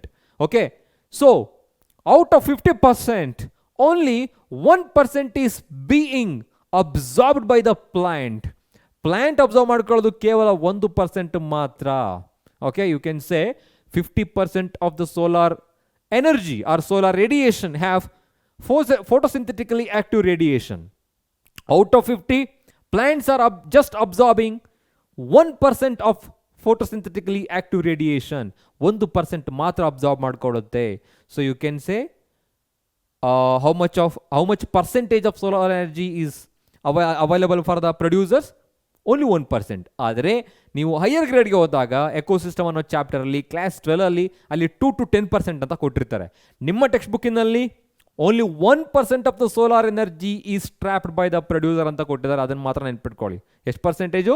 1% ಮಾತ್ರ ಯುಟಿಲೈಸ್ ಆಗ್ತಾ ಇದೆ ಪ್ಲಾಂಟಿಂದ. ಸೊ ಇದನ್ನು ನಾವು 100% ಅಂತ ಕನ್ಸಿಡರ್ ಮಾಡಿದ್ರೆ, if you are considering this 1% of solar energy has 100%, ಇದನ್ನೇ 100% ಅಂತ ಕನ್ಸಿಡರ್ ಮಾಡಿದ್ರೆ ಏನಾಗುತ್ತೆ ಇವಾಗ, from one trophic level to another trophic level only 10% of energy is being transferred. Now I am talking about energy, not about the radiation. ಇದು radiation ಬಗ್ಗೆ ಆಯಿತು. ಇಲ್ಲಿ ನಾವು ಮಾತಾಡ್ತಾ ಇರೋದು ಇವಾಗ plants are making their own food. We are considering that food as 100% energy. Okay, out of that 100% of energy present in their nutrients, only 10% is being transferred to the next trophic level. ಒಂದೊಂದು trophic ಲೆವೆಲ್ಗೂ ಕೂಡ ಕೇವಲ 10% ಮಾತ್ರ ಏನಾಗುತ್ತೆ, transfer ಆಗುತ್ತೆ. Rest of the 90% of the energy will be lost in the form of heat. ಅದು ಉಷ್ಣದ ಮುಖಾಂತರ ಏನಾಗುತ್ತೆ, ಎವಾಪರೇಟ್ ಆಗುತ್ತೆ. ಅಂದರೆ say for example herbivores are there. Herbivores directly depends on plants. ಅವು ಡೈರೆಕ್ಟಾಗಿ ಪ್ಲಾಂಟ್ಸ್ ಮೇಲೆ ಡಿಪೆಂಡ್ ಆಗಿದೆ. ಓಕೆ, ಈಗ ಅವುಗಳಿಗೆ ಎಷ್ಟು ಎನರ್ಜಿ ಸಿಗ್ಬೋದು? 100% ಎಲ್ಲಿದೆ ಅಂತ ಹೇಳಿದ್ರೆ ದೇ ಆರ್ ಗೆಟಿಂಗ್ ಓನ್ಲಿ 10%. 90% ಎಲ್ಲೋಯ್ತು? ಸೊ ಇಲ್ಲಿ 90% ಎಲ್ಲಿ ಲಾಸ್ಟ್ ಆಗುತ್ತೆ ಅಂತ ಹೇಳಿದ್ರೆ ಡ್ಯೂರಿಂಗ್ ದೇರ್ ಮೆಟಬಾಲಿಕ್ ಆಕ್ಟಿವಿಟೀಸ್ಗಳಾಗುವಾಗ, ಡೈಜೆಷನ್ ಆಗುವಾಗ, so that will be lost in the form of what? Heat. And also we are using that energy for all the metabolic activities, including the reproduction, including all the different types of nutrients or nutrition or the different metabolism. So ilige transfer ಆಗ್ತಾ ಇರುತ್ತೆ. ಎಷ್ಟು percentage ಆಗ್ತಾ ಇದೆ? Only 10% is being transferred to the next one. Observe here, there is a Lindemann's 10% law. ಒಂದು ಲಾ ಇದೆ, 10% ಲಾ ಅಂತ simple ಆಗಿ ಹೇಳ್ತಾರೆ. ನೀವು ಹೈಯರ್ ಕ್ಲಾಸ್ಗೆ ಬಂದಾಗ ಲಿಂಡೆಮನ್ ಅಂತ ಹೇಳ್ತಾ ಹೋಗ್ತೀವಿ.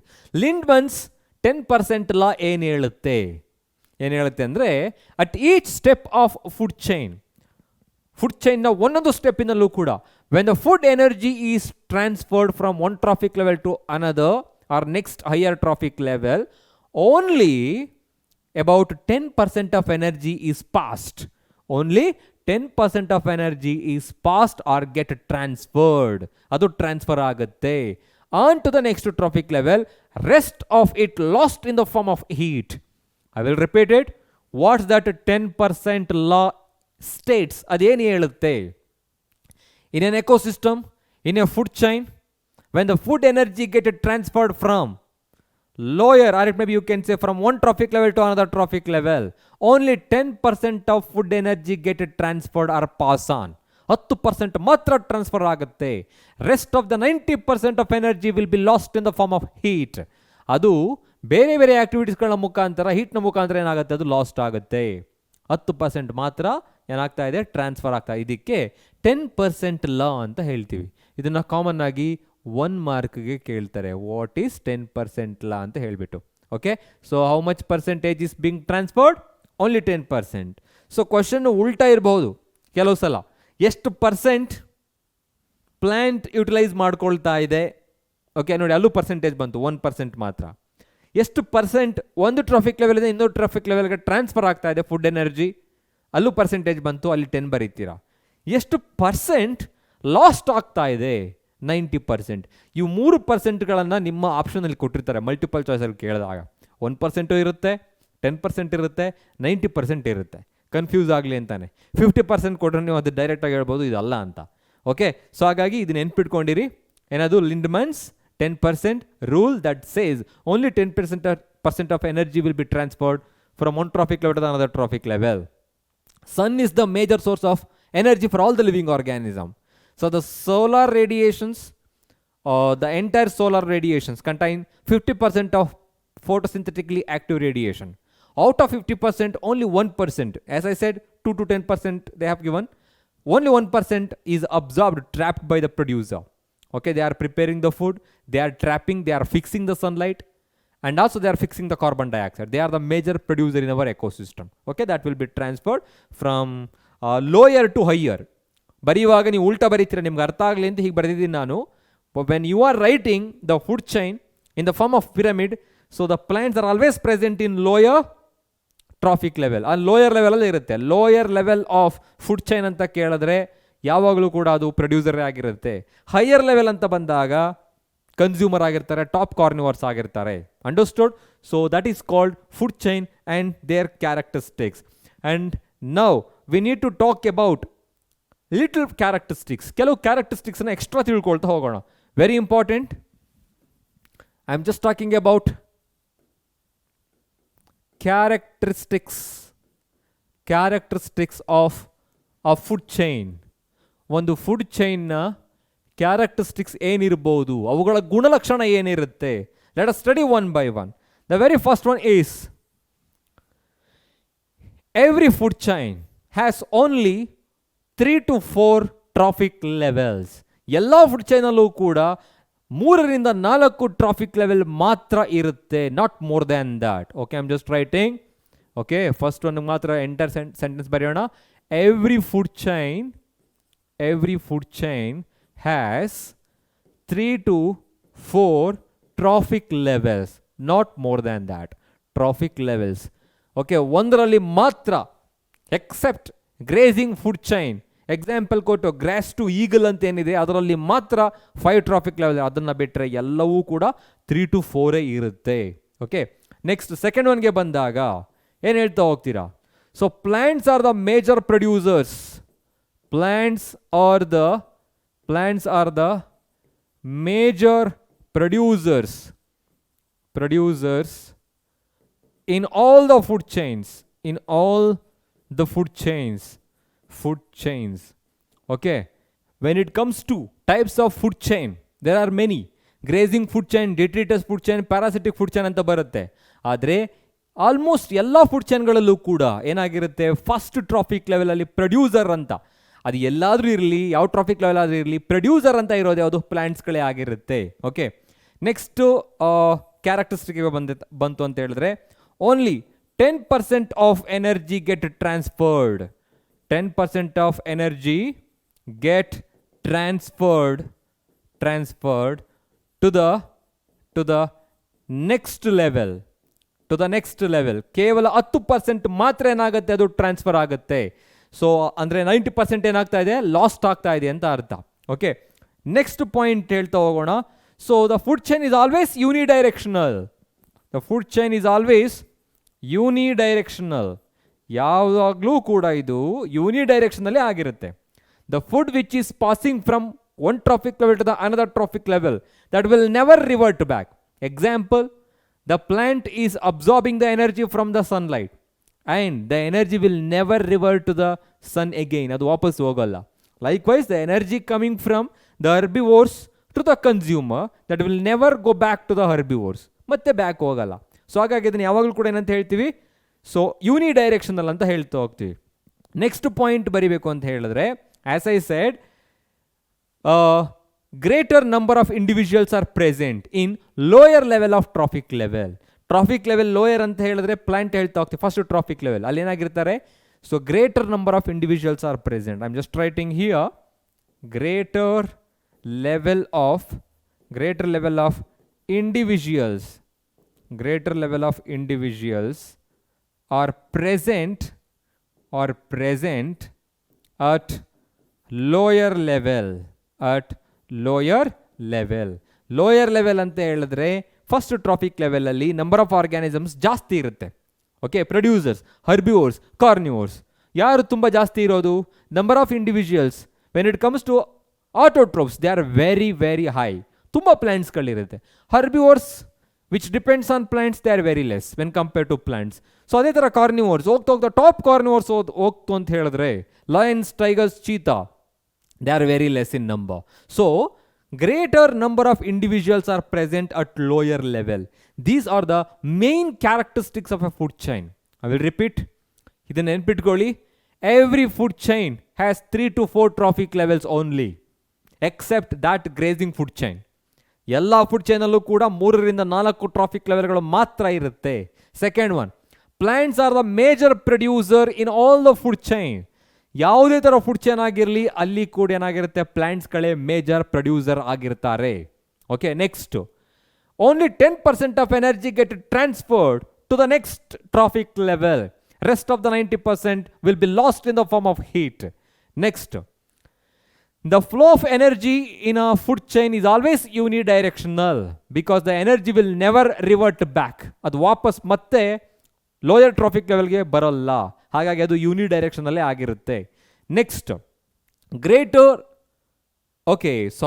Greater number of, as I shed, it's a greater number. So just writing, greater number of individuals are present at lower level.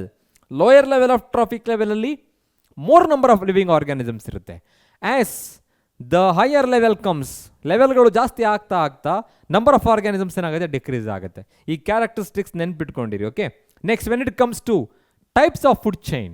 Food ಚೈನಲ್ಲಿ ಎಷ್ಟು ಥರ ಇರುತ್ತೆ? ಮೇನ್ ಆಗಿ ನಾವು ತಿಳ್ಕೊಳ್ಳೋದು 2 ಥರ. There are 2 different types of food chain, you can say. One is, just writing here, grazing food chain. First one is grazing food chain, also called GFC. Okay, GFC. And second one is detritus food chain. That's also called DFC. So what's that indicates? ಏನು indicate ಮಾಡುತ್ತೆ?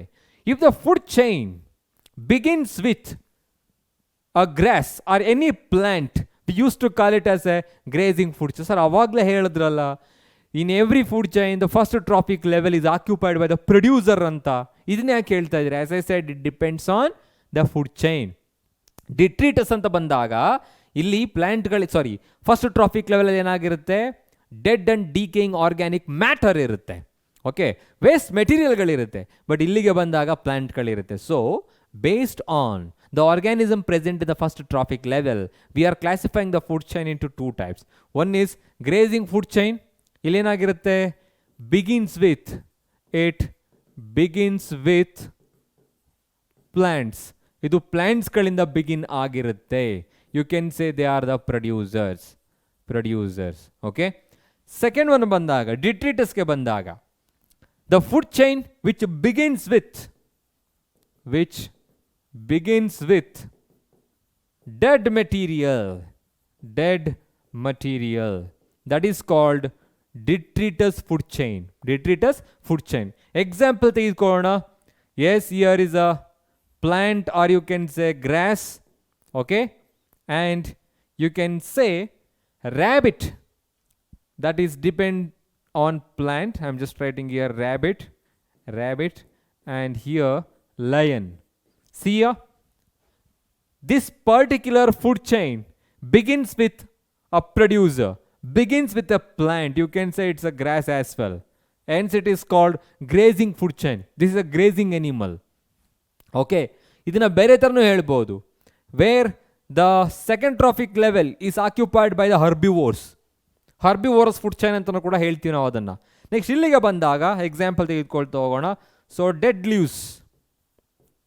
Leaves or fallen leaves, litter leaves ಅಂತ ಹೇಳ್ತೀವಲ್ಲ ಅದು dead leaves, that is eaten by wood loves. Okay, ಅಂದರೆ ಈ ಮರಗಳನ್ನು ತಿಂತಕ್ಕಂಥ ಕೆಲವು ಇನ್ಸೆಕ್ಟ್ಗಳಿರುತ್ತೆ ನೋಡಿ, ಆ ಥರದ್ದು. Okay, and that is eaten by black birds or any kind of birds. Black birds. See there? The very first trophic level is occupied by dead organic substances. Hence it is called detritus food chain. Okay? So food chain are of mainly two types. Grazing food chain, detritus food chain. It is classified based on which organism is occupied the first trophic level. ಮೊದಲ traffic ಲೆವೆಲನ್ನು ಯಾವ organism occupy ಮಾಡ್ಕೊಂಡಿದೆ ಅನ್ನೋ basis ಮೇಲೆ ನಾವು ಅದನ್ನು classify ಮಾಡ್ತೀವಿ. So ಇಲ್ಲಿಗೆ ಬಂದಾಗ grazing food chain begins with plants or producer. Example, grass eaten by rabbit is eaten by lion. You can say the first trophic level is occupied by the grass. Detritus food chain, it begins with dead matter. So that is called dead leaves, eaten by the wood louse and also blackbirds. Blackbirds ಅದನ್ನು ತಿನ್ನುತ್ತೆ ಅಂತ.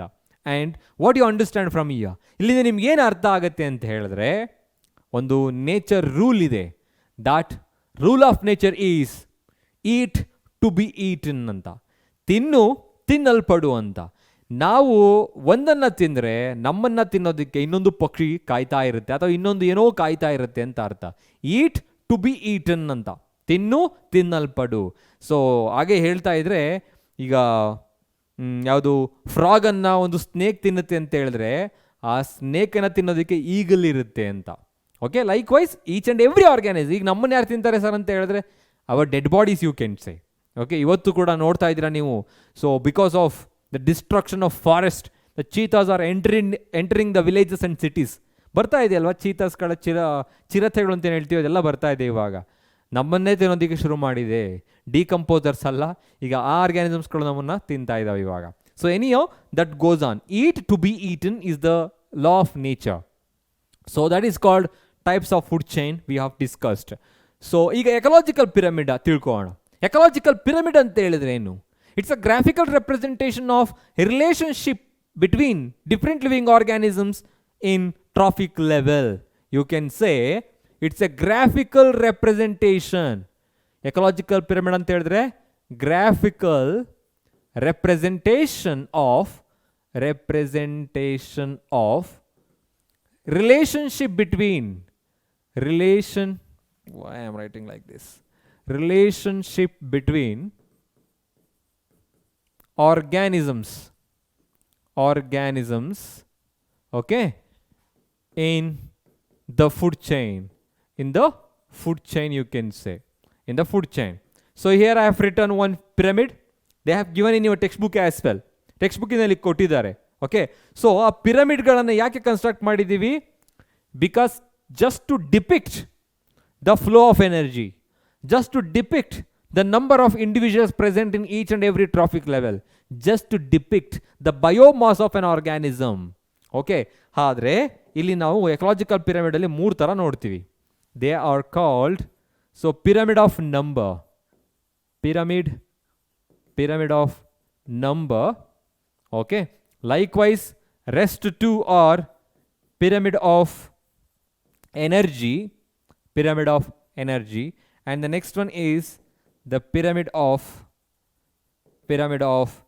biomass, biomass. If I am writing 2, I can write the third one as well. Pyramid of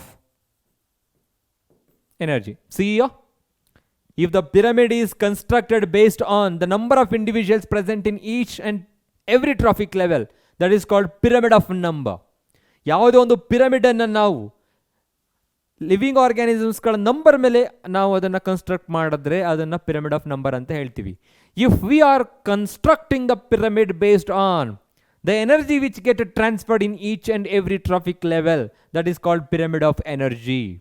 And here the pyramid of biomass ge bandaga, so idu kuda we are constructing the pyramid based on the biomass, organism the biomass mele ನಾವು ಅದನ್ನ classify ಮಾಡಿ depict ಮಾಡ್ತಾ ಹೋಗ್ತೀವಿ. So ನೋಡಿ ಇಲ್ಲಿ pyramid of number ge bandaga, as I said, number of producers are more, the number of living organisms are more in the lower level of the trophic level, in the lower level you can say. So ಹಾಗಾಗಿ lower level ಅಲ್ಲಿ plants ಗಳ ಸಂಖ್ಯೆ ಏನಾಗಿರುತ್ತೆ, ಜಾಸ್ತಿ ಆಗಿರುತ್ತೆ. So that's why we have written the bigger one, ದೊಡ್ಡದಾಗಿ ಬರೆದಿದ್ದೀವಿ. ಓಕೆನಾ? Likewise, the organisms also called herbivores, you can say herbivores, which depend on plants, their number is very less when compared to the plants, so their number get decreased. ಕಡಿಮೆ ಆಗಿದೆ. Graphically we are representing that. Next secondary consumers, we can say carnivores, their number is very less when compared to the herbivores. Likewise top carnivores, their number is very very less. Okay, see there the number of living organisms goes on decreases from lower level of food chain to the higher level of food chain. We are depicting that by writing a pyramid, that is called pyramid of number. Pyramid of number in most of ecosystem is always be upright. ಯಾವಾಗಲೂ ಕೂಡ ಅದು upright ಅಲ್ಲೇ ಇರುತ್ತೆ. So parasitic food chain ಅಂತ ಇನ್ನೊಂದು ಬರುತ್ತೆ. ಅಲ್ಲೇನಾಗುತ್ತೆ ಅಂತ ಹೇಳಿದ್ರೆ, ಸೊ ಒಂದು ಟ್ರೀ ಇರುತ್ತೆ. ಸೊ ಒಂದು ಟ್ರೀಯಲ್ಲಿ ಹಂಡ್ರೆಡ್ಸ್ ಆಫ್ ಬರ್ಡ್ಸ್ ಇರುತ್ತೆ. ಹಂಡ್ರೆಡ್ಸ್ ಆಫ್ ಬರ್ಡ್ಸಲ್ಲಿ ಥೌಸಂಡ್ಸ್ ಆಫ್ ಲೈಸಸ್ಗಳಿರುತ್ತೆ, ಹೇನುಗಳಿರುತ್ತೆ, ಮೈಕ್ರೋ ಆರ್ಗನ್ಸ್ ಇರುತ್ತೆ. ನೋಡಿ ಅಲ್ಲಿ number goes on increases. Parasitic food ಚೈನಲ್ಲಿ ಒಂದು tree, 100 birds, 1000 lices, lakh together micro organism goes on increases. ಆದರೆ most of the terrestrial food ಚೈನ್ಗೆ ಬಂದಾಗ ಏನಾಗಿರುತ್ತೆ, ಯಾವಾಗಲೂ ಪಿರಮಿಡ್ಗಳು ಪಿರಮಿಡ್ ಆಫ್ ನಂಬರ್ ಅಪ್ರೈಟ್ ಆಗೇ ಇರುತ್ತೆ. This is called upright pyramid. Can you tell me what would B the pyramid of energy in our ecosystem? Pyramid of energy ಏನಾಗಿರುತ್ತೆ ಯಾವಾಗಲೂ ಕೂಡ? It is always be upright in nature.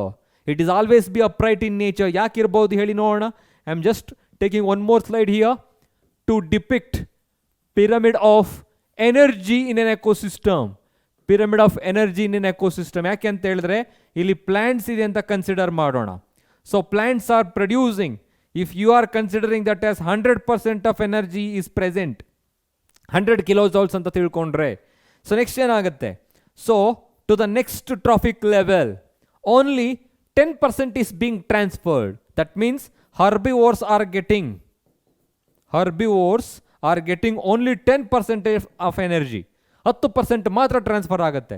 Again to the secondary consumer, you can say carnivores, they are getting only 1% of energy. If you say top carnivores, they are getting only 0.1% of energy. See there, energy goes on decreases from lower level of food chain to the higher level of food chain.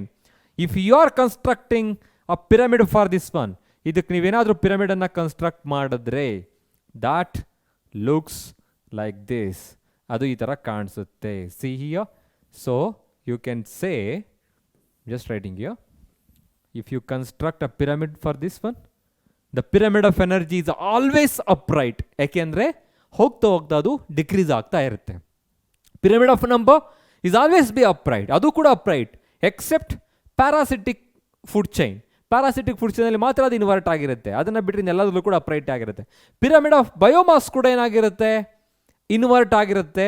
ಆದರೆ when it comes to aquatic ecosystem ಅಲ್ಲಿ ಬಂದಾಗ ಅದು upright ಆಗುತ್ತೆ. ಓಕೆನಾ, ಅಲ್ಲಿ ಉಲ್ಟಾ ಆಗುತ್ತೆ. ಯಾಕೆಂದರೆ ಆರ್ಗ್ಯಾನಿಸಮ್ಸ್ಗಳ ಬಯೋಮಾಸ್ ಏನಾಗಿರುತ್ತೆ, ಜಾಸ್ತಿ ಆಗಿರುತ್ತೆ. ಫೈಟೋ ಪ್ಲಾಂಕ್ಟನ್ಸ್ ಮತ್ತು higher organisms just like A blue veil. That is, ಇದು ನಿಮ್ಮ ಟೆಕ್ಸ್ಟ್ ಬುಕ್ಕಿನಲ್ಲಿ ಲೈಟ್ ಕಾನ್ಸೆಪ್ಟ್ ಕೊಟ್ಟಿದ್ದಾರೆ. ಈ ಪಿರಮಿಡ್ ಡಯಾಗ್ರಾಮ್ ಕೊಟ್ಟಿರೋದ್ರಿಂದ ನಾನು ಎಕ್ಸ್ಪ್ಲೈನ್ ಮಾಡ್ತಾ ಇದ್ದೀನಿ. Okay, first trophic level is always occupied by the producer. Okay, they are the major producer, they are the plants, their number is greater in number, I mean greater, ತುಂಬ ಜಾಸ್ತಿ ಇರುತ್ತೆ. Next ಇಲ್ಲಿಗೆ ಬಂದಾಗ second trophic level occupied by primary consumer, they are herbivores, the number is very less. Like carnivores, secondary consumer, top carnivores, tertiary consumer. The number goes on decreases. Energy goes on decreases. Hence, the pyramid is always upright in terrestrial ecosystem. And pyramid of number, pyramid of energy, pyramid of biomass, these are the different types. Ecological pyramid or biological pyramid ante helidre, it's a graphical representation or illustration of a relationship between the different living organisms present in different trophic level. Okay na? Idu pyramid ಆಗುತ್ತೆ. Next we need to talk about food chain. ಆದರೆ food ಚೈನ್ಗೆ ಹೋಗೋಕ್ಕೂ ಮುಂಚೆ ಒಂದು ಕಾನ್ಸೆಪ್ಟ್ನ ತಿಳ್ಕೊಂಬಿಡೋಣ. That concept is called biomagnification. Biomagnification. And remember this, it's very important for 1 to 2 marks. ಇದನ್ನು ಕೇಳ್ತಾರೆ. ಹಾಗಿದ್ರೆ ಬಯೋ ಮ್ಯಾಗ್ನಿಫಿಕೇಶನ್ ಅಂದ್ರೆ ಏನು? As I told you, energy gets transferred from one trophic level to another trophic level and goes on decreases successively. ಹೋಗ್ತಾ ಹೋಗ್ತಾ ಏನಾಗುತ್ತೆ, ಕಡಿಮೆ ಆಗ್ತಾ ಹೋಗುತ್ತೆ. But few toxic substances, they get accumulated in each and every trophic level and their toxicity increases in the successive trophic level. ಅವುಗಳ toxicity ಹೋಗ್ತಾ ಹೋಗ್ತಾ ಏನಾಗುತ್ತೆ, ಸಕ್ಸೆಸಿವ್ ಟ್ರಾಫಿಕ್ ಲೆವೆಲಲ್ಲಿ ಜಾಸ್ತಿ ಆಗುತ್ತೆ. This phenomenon is known as biomagnification. So I'm just writing the definition for this one. The phenomenon in which, it's a phenomenon. Okay, I'm just writing this is the phenomenon. The phenomenon in which the toxicity, or you can say chemical substances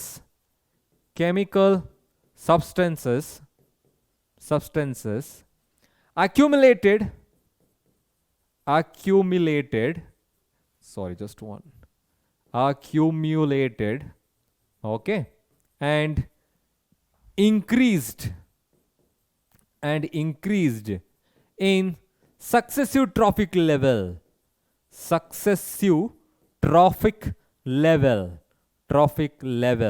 is called biomagnification.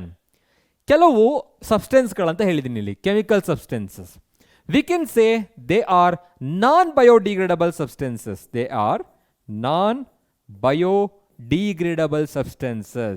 So one of the best example, degradable substance, one of the best example for the biomagnification, that is called DDT. You can say DDT. So they're going to ask expansion as well. ಅದರದ್ದು full form ಕೂಡ ಕೇಳ್ತಾರೆ. DDT ಅಂತ ಹೇಳಿದ್ರೆ diphenyl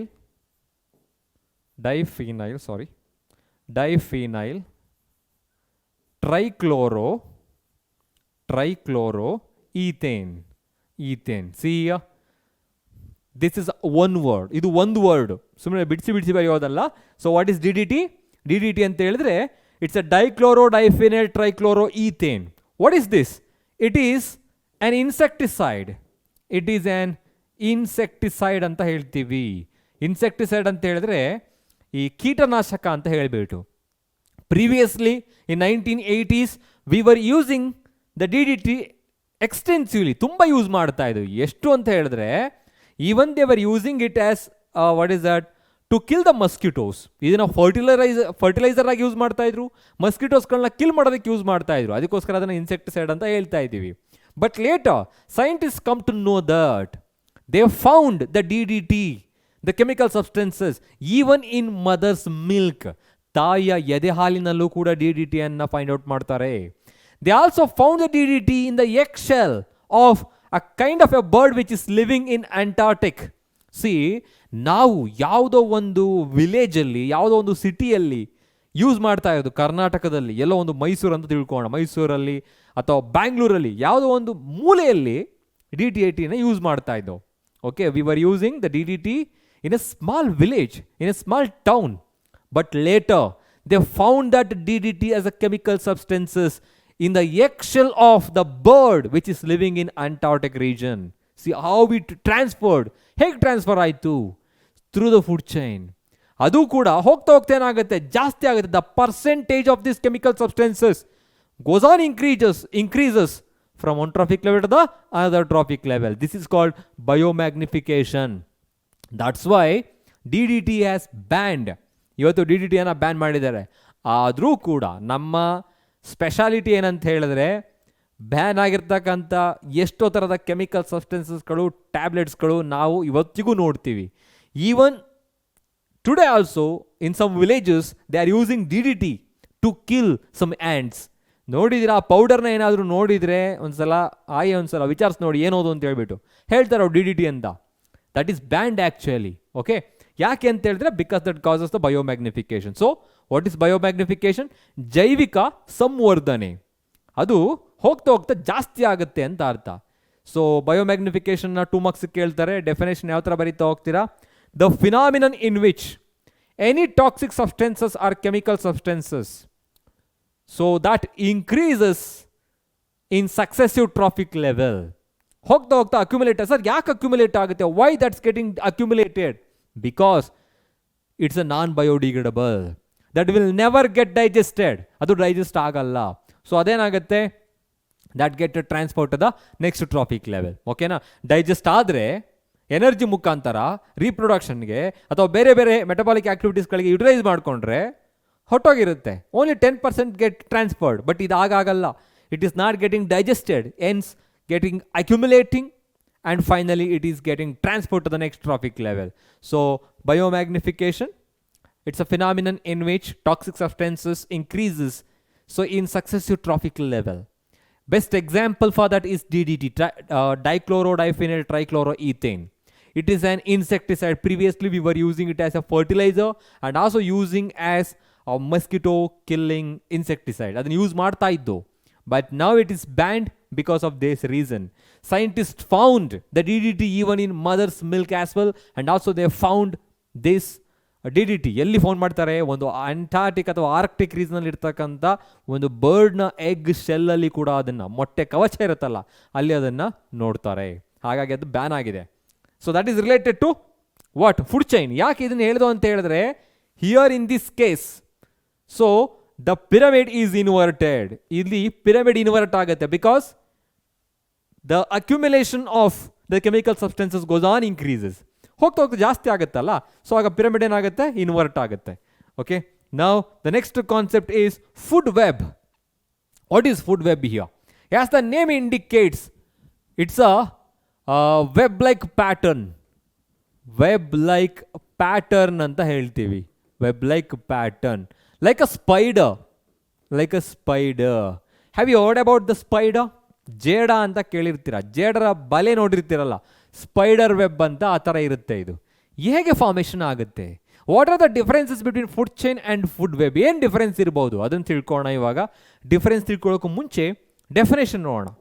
what is food web here? Okay, food web ಅಂತ ಹೇಳಿದ್ರೆ it's a natural inter connection between various food chain. We can say food web is a natural interconnection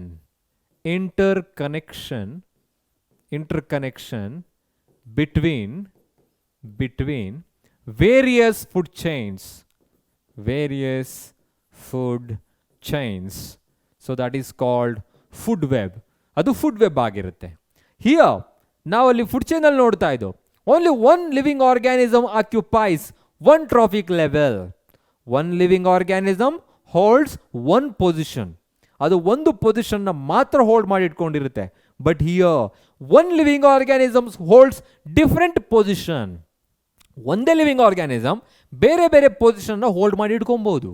okay, in the case of food chain we can easily calculate the amount of energy which get transferred. ಅಲ್ಲಿ ಎಷ್ಟು energy transfer ಆಯಿತು ಅಂತ ನಾವು ಈಸಿಯಾಗಿ calculate ಮಾಡ್ಬೋದು.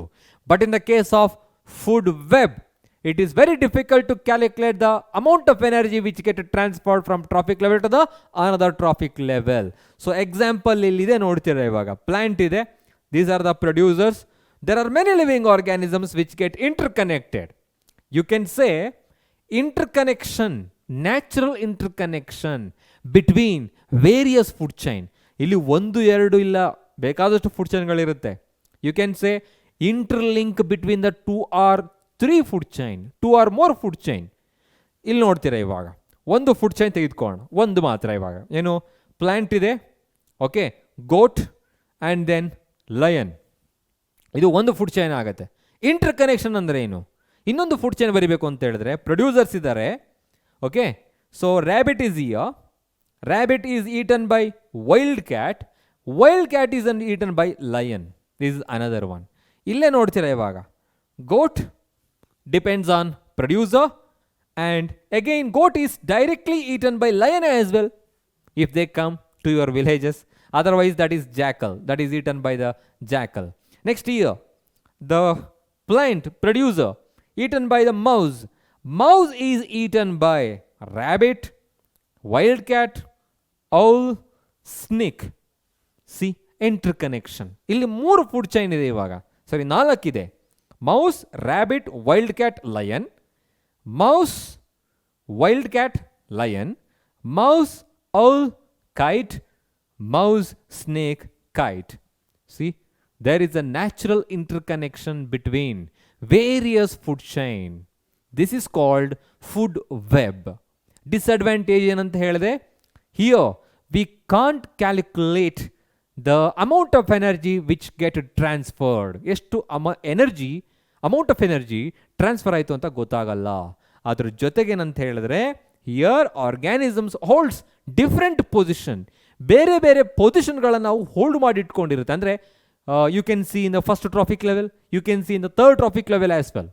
ನೋಡ್ಬೋದಲ್ವಾ ನಾವಿಲ್ಲಿ, ಈಗ ಇಲ್ಲಿ ಸೆಕೆಂಡ್ ಟ್ರಾಫಿಕ್ ಲೆವೆಲಲ್ಲಿದೆ ಇದು, sorry third trophic level wild cat, because second trophic level occupied by the rabbit, first one is occupied by the producer. But ಇಲ್ಲಿಗೆ ಬಂದಾಗ ವೇರ್, ಸಾರಿ ಇದಲ್ಲ, ಇಲ್ಲಿಗೆ ತೊಗೊಬೋದು ನಾವು, okay, first trophic level and third trophic level. But next ಇಲ್ಲಿಗೆ ಹೋದರೆ direct ಆಗಿ third trophic level lion ಬರುತ್ತೆ. So likewise it goes on. ಹಾಗಾಗಿ an organism holds a different position here, that is called food web ಅಂತ ಹೇಳ್ತೀವಿ. So next concept ನೋಡೋಣ, the differences between food chain and food web. ಇದು ಅರ್ಥ ಆದರೆ ನಿಮ್ಗೆ entire concept ಅರ್ಥ ಆದ ಹಾಗೆ, ಓಕೆನಾ? ಈಗ ಅದು ನಿಮಗೆಲ್ಲ ಅರ್ಥ ಆಗಿದ್ರೆ ಇದನ್ನು ಹೇಳ್ತೀರಾ, ಅಥವಾ ಇದನ್ನು ಅರ್ಥ ಮಾಡಿಕೊಂಡು ಅದನ್ನು ಮತ್ತೆ ನೀವು ರಿಕಾಲ್ ಮಾಡ್ಕೊಬೋದು. Let's understand this one. Food chain definition ಯಾವಾಗಲೂ ಕೂಡ ಬರಿಬೇಕು ಫಸ್ಟು, ಆಮೇಲೆ ಎಕ್ಸಾಂಪಲ್ಗಳ ಮುಖಾಂತರ ನಾವು ಎಂಡ್ ಮಾಡ್ಬೋದು. Transfer of energy from producers to top consumers through the series of organisms are called food chain. As we said, transfer of energy from one trophic level to another trophic level. You can say transfer of energy from producer to the top consumer, top carnivores. Carry ಆಗ್ತಾ ಇದೆ through the series of organism, whether they include 1 or 2 or 3, that include series of organisms is called food chain. But ಇಲ್ಲಿಗೆ ಬಂದಾಗ the natural interconnection of various food chain forming web-like pattern is called food web. It is formed by the natural interconnection of various food chain. But here only one food series is there. Through the series of organism, food get transferred from producer to the top consumer. Next, one organism holds only one position. Here in the case of food chain, only one organism holds the one position. Next, one organism can hold more than one position, more than one position anna adu hold ಮಾಡಬಹುದು. Next here, the flow of energy can be easily calculated. We know that 1%, 10%, 90%, we can say only 10% is being transferred from trophic level to the successive one or the next to trophic level. But here it's very difficult to calculate, the flow of energy in food web. Next, it is always straight and proceed in a progressive straight line. ಯಾವಾಗಲೂ ಇದು straight ಆಗಿರುತ್ತೆ, straight ಲೈನಲ್ಲೇ progress ಇರುತ್ತೆ. But ಇಲ್ಲಿಗೆ ಬಂದಾಗ instead of straight line it is a series of branching lines. Series of branching lines. As you have observed, ಅಲ್ಲಿ ನೋಡಿದ್ರಿ ಅಲ್ಲ, ಒಂದು ಪ್ರೊಡ್ಯೂಸರ್ ಮೇಲೆ ಎಷ್ಟೆಲ್ಲ ಪ್ಲಾಂಟ್ಗಳು ಅನಿಮಲ್ಸ್ಗಳು ಹರ್ಬಿವೋರ್ಸ್ಗಳು ಡಿಪೆಂಡ್ ಆಗಿರುತ್ತೆ. ಆ ಒಂದು ಹರ್ಬಿವೋರ್ ಮೇಲೆ ಬೇಕಾದಷ್ಟು ಆರ್ಗ್ಯಾನಿಸಮ್ಸ್ಗಳೇನಾಗಿರುತ್ತೆ ಡಿಪೆಂಡ್ ಆಗಿರುತ್ತೆ. So that is called branching line ಅಂತ ಹೇಳ್ತೀವಿ. Straight line, branching line, can be calculated, cannot be calculated, holds one position, holds many position, and here the energy get transferred through a series, and here it is formed by the natural interconnection of many food chain. Understood? So that is the differences between food chain and food web. So idistu ಆದಮೇಲೆ ಕೆಲವು question ಇದೆ ನಿಮಗೋಸ್ಕರ, ಎಷ್ಟು ಅರ್ಥ ಆಗಿದೆ ಅಂತ. Okay, ನಾನು ಅಲ್ಲಿ ಹೇಳೋದಕ್ಕೂ ಮುಂಚೆ ಇದು ರೆಕಾರ್ಡೆಡ್ ಆಗಿರೋದ್ರಿಂದ ಸೊ ಕ್ವಶನ್ ನೋಡ್ತಾನೆ ನೀವು ಬೇಗನೆ ಆನ್ಸರ್ ಮಾಡಬಹುದು. Okay, an agricultural cropland is, an agricultural cropland or crop field is ಏನದು? It's a biome, a natural ecosystem, an artificial ecosystem, none of these. ಯಾವುದಿರಬಹುದು? As I said, I have given few examples. Botanical garden, right? Botanical garden ಒಂದು, aquarium, and also crop field or the crop plant. These are all the artificial ecosystem. You can say the agricultural cropland or crop field. That is an example for artificial ecosystem which is created by human, where plants are also there, insects are also there, that helps in pollination, water, soil, light, temperature, humidity, rainfall. All these are the abiotic factors. So that is created by humans. So hence that is called, what is that? Artificial ecosystem. Next, ಇನ್ನು ಉಳಿದಾಗೆ natural ecosystem ಅಂತ ಬಂದಾಗ terrestrial ecosystem ಮತ್ತು aquatic ecosystem ಇರುತ್ತೆ. Example ಕೊಡ್ತಾ ಇದ್ದೀನಿ extra ಇನ್ಫಾರ್ಮೇಷನ್ಗೆ. Biome ಅಂತ ಬಂದಾಗ it's a huge one, okay, and containing a huge amount of or huge number of organisms in it. Okay, so when it comes to the next question, which of the following limits the number of trophic levels in a food chain? As I said, every food chain has only 3 to 4 trophic level. ಕೇವಲ 3 to 4 trophic levels ಮಾತ್ರ ಇರುತ್ತೆ. Why? ಯಾಕೆ? ಯಾವ ಒಂದು characteristic ಅದನ್ನು 3 to 4ಗೆ limit ಮಾಡಿದೆ? Water is limiting the number of trophic level in a food chain? No. The polluted water and air? Never. Deficient food supply? No. Decrease in energy at a higher trophic level. Okay, because you all know that 10% of energy, only you can say, only 10% of energy get transferred. ಕೇವಲ 10% ಮಾತ್ರ ಏನಾಗುತ್ತೆ transfer ಆಗುತ್ತೆ. ಅದಕ್ಕೆ ಯಾವುದೇ trophic level, so ಯಾವುದೇ food ಚೈನಲ್ಲೂ ಕೂಡ 3 to 4 trophic level ಮಾತ್ರ ಇರುತ್ತೆ. Okay, next question, the last question of this segment. Next segment ನಾವು ಎನ್ವೈರನ್ಮೆಂಟಲ್ ಇಶ್ಯೂಸ್ಗಳ ಬಗ್ಗೆ ತಿಳ್ಕೊಳ್ತಾ, ಓಝೋನ್ ಡಿಪ್ಲೇಷನ್ ಮತ್ತು ಮ್ಯಾನೇಜ್ಮೆಂಟ್ ಆಫ್ ಗಾರ್ಬೇಜಲ್ಲಿ. The amount of energy that flows from one trophic level to another trophic level in a food chain, as I have explained in the previous slide. Remember that. What is that? They are asking the amount of energy get transferred from trophic level to the another trophic level. ಎಷ್ಟು percent traffic level ಇಂದ ಇನ್ನೊಂದು trophic ಲೆವೆಲ್ಗೆ transfer ಆಗುತ್ತೆ? 1%? No. that you know that 1%, ನಾನು ಅವಾಗಲೇ ಕೇಳಿದಾಗೆ 3%ಗಳು ಅಲ್ಲ ಇರುತ್ತೆ. 1% of energy that is utilized by the plant, which is coming from the sunlight, utilized by the plant. 10% of energy get transferred from one trophic level to the another trophic level. 50% no. 90% will be lost, not transferred. ಹಾಗಾಗಿ 1, 10 and 90 ಮೂರು ಕೂಡ ಗೊತ್ತಿರಬೇಕು. So 1% solar energy get absorbed by the plant, 10% get transferred, 90% will be lost in the form of heat. ಅದು last ಆಗ್ತಾ ಇರೋದು. Okay, so now let's discuss about ozone. As I said, now we need to talk about few protective layers and also the environmental issues ಏನು ಅಂತ ತಿಳ್ಕೊಳ್ಳೋಣ ಈಗ. ಏನದು ozone. As the name indicates, ozone, and inside the bracket I have written O3. So ಏನದು molecular formula of the ozone is O3. You can say that excited oxygen ಅಂತ ಹೇಳ್ತೀವಿ ಇವಾಗ. ಓಕೆನಾ? ಅಂದರೆ ನಾರ್ಮಲ್ ಆಗಿ you all know the O2. So O2 ಅಂತ ಹೇಳಿದ್ರೆ normal oxygen molecule, that is the aerobic form for all living organism, for all life form ಅಂತ ಹೇಳೋಣ, living organism ಅಂತ ಹೇಳೋಣ, because we are using only the O2 molecule for our respiration. That oxygen is very essential to break down the glucose. You know that we are going to call it as aerobic respiration, cellular respiration ಅಂತ ಹೇಳ್ತೀವಿ. So ಅದಾಗ ಹಾಗಾಗುತ್ತೆ.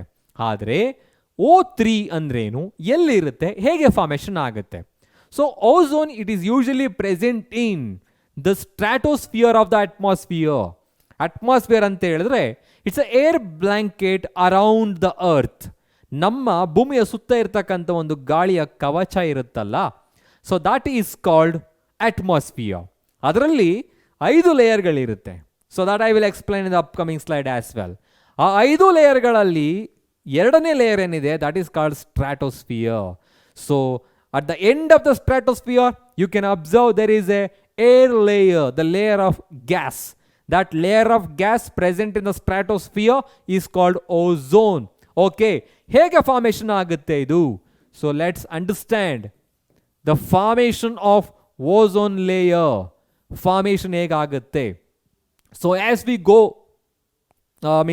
higher altitude go ಹೋಗ್ತಾ ಇದ್ದಾಗೇನೆ, ಮೇಲ್ಗಡೆ ಹೋಗ್ತಾ ಏನಾಗುತ್ತೆ ಅಂತ ಹೇಳಿದ್ರೆ, so in the higher altitude the higher ultraviolet radiations are present. ಅಂದರೆ ultraviolet radiationsಗಳು ತುಂಬಾ ಜಾಸ್ತಿ ಬರ್ತಾ ಇರುತ್ತೆ.